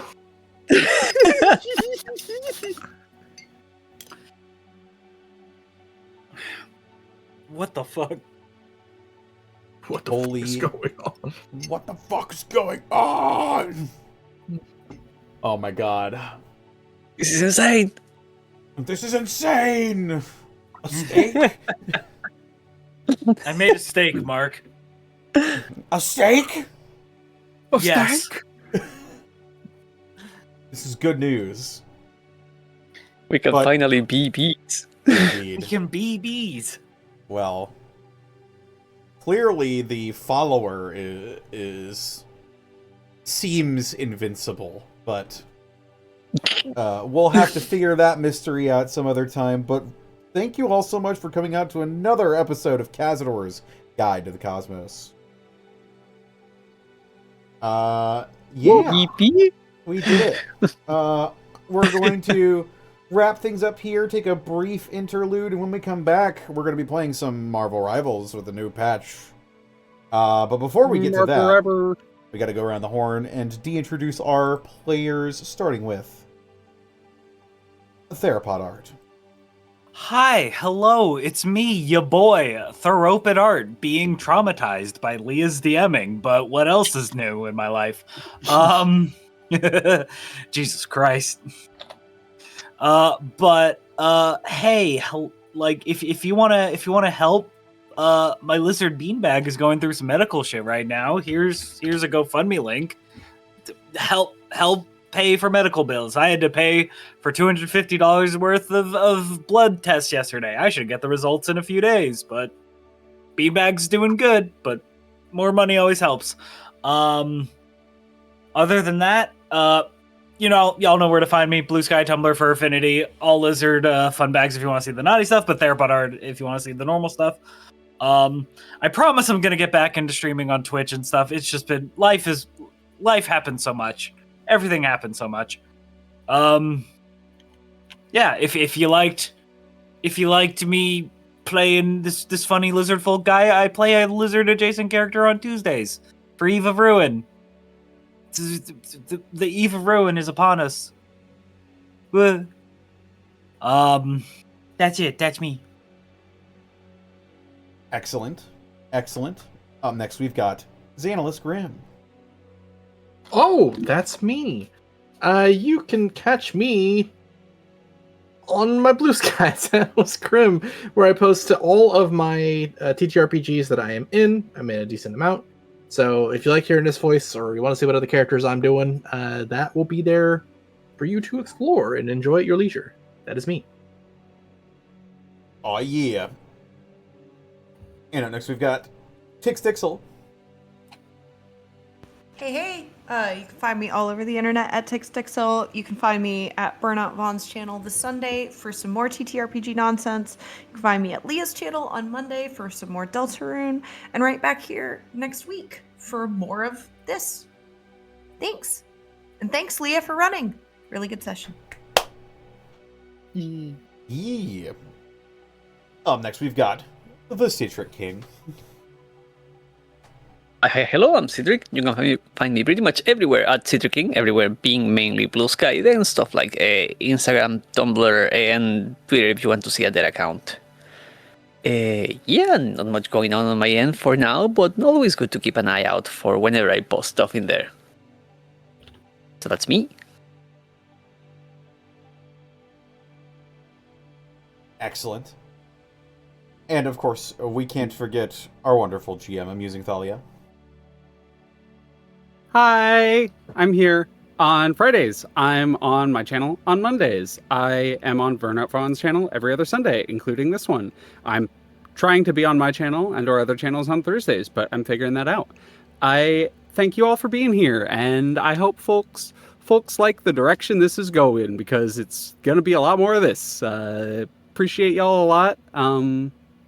Thank you to my players for being here and for letting me tell this story, and thank you, Connor, for allowing me to run this on your channel. I appreciate all of you so much. Yeah. Funny, scary stuff's happening.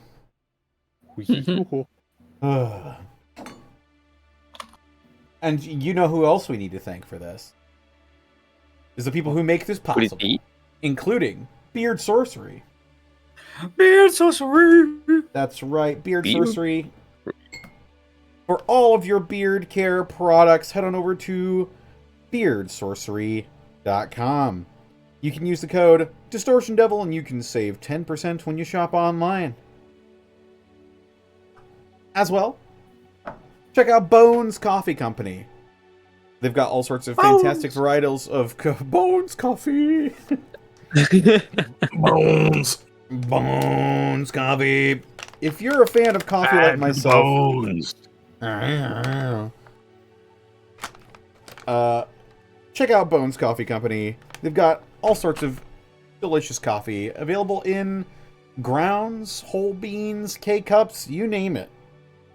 What was the name of the coffee company? Bones Coffee Company. Hell yeah. Boner. That's correct. Use code DistortionDevil and you can save 10% when you shop at bonescoffeecompany.com. And as always, we couldn't do this week in, week out without bits and subs from viewers like you. From people such as JTom529, thank you for the 200 bits. Miss Tweetums, thank you for getting a tier 1 sub to Punky Our Dog. With that, we're being guided for our raid. Go to Furios Art. Okay, all right. Let's go ahead and read it. What is the raid message? What is the raid message? Following the Thanks. leader. The lead. Go ahead, Follow me. I was Set just me gonna say free. it's fine. What were you No, saying, you're Sarah? right. What, Saying? Sarah? I was going to say thanks. It's the trauma. Thanks, it's the trauma. Thanks, it's the trauma. That's I good. like that. I like that. There we go. Alright. We're going to head on over to Furios Art.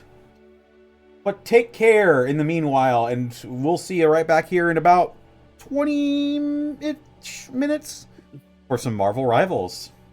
Marble. But for now, Maybe take care and rest well, everyone. Bye-bye. Bye. Bye-bye now. Goodbye.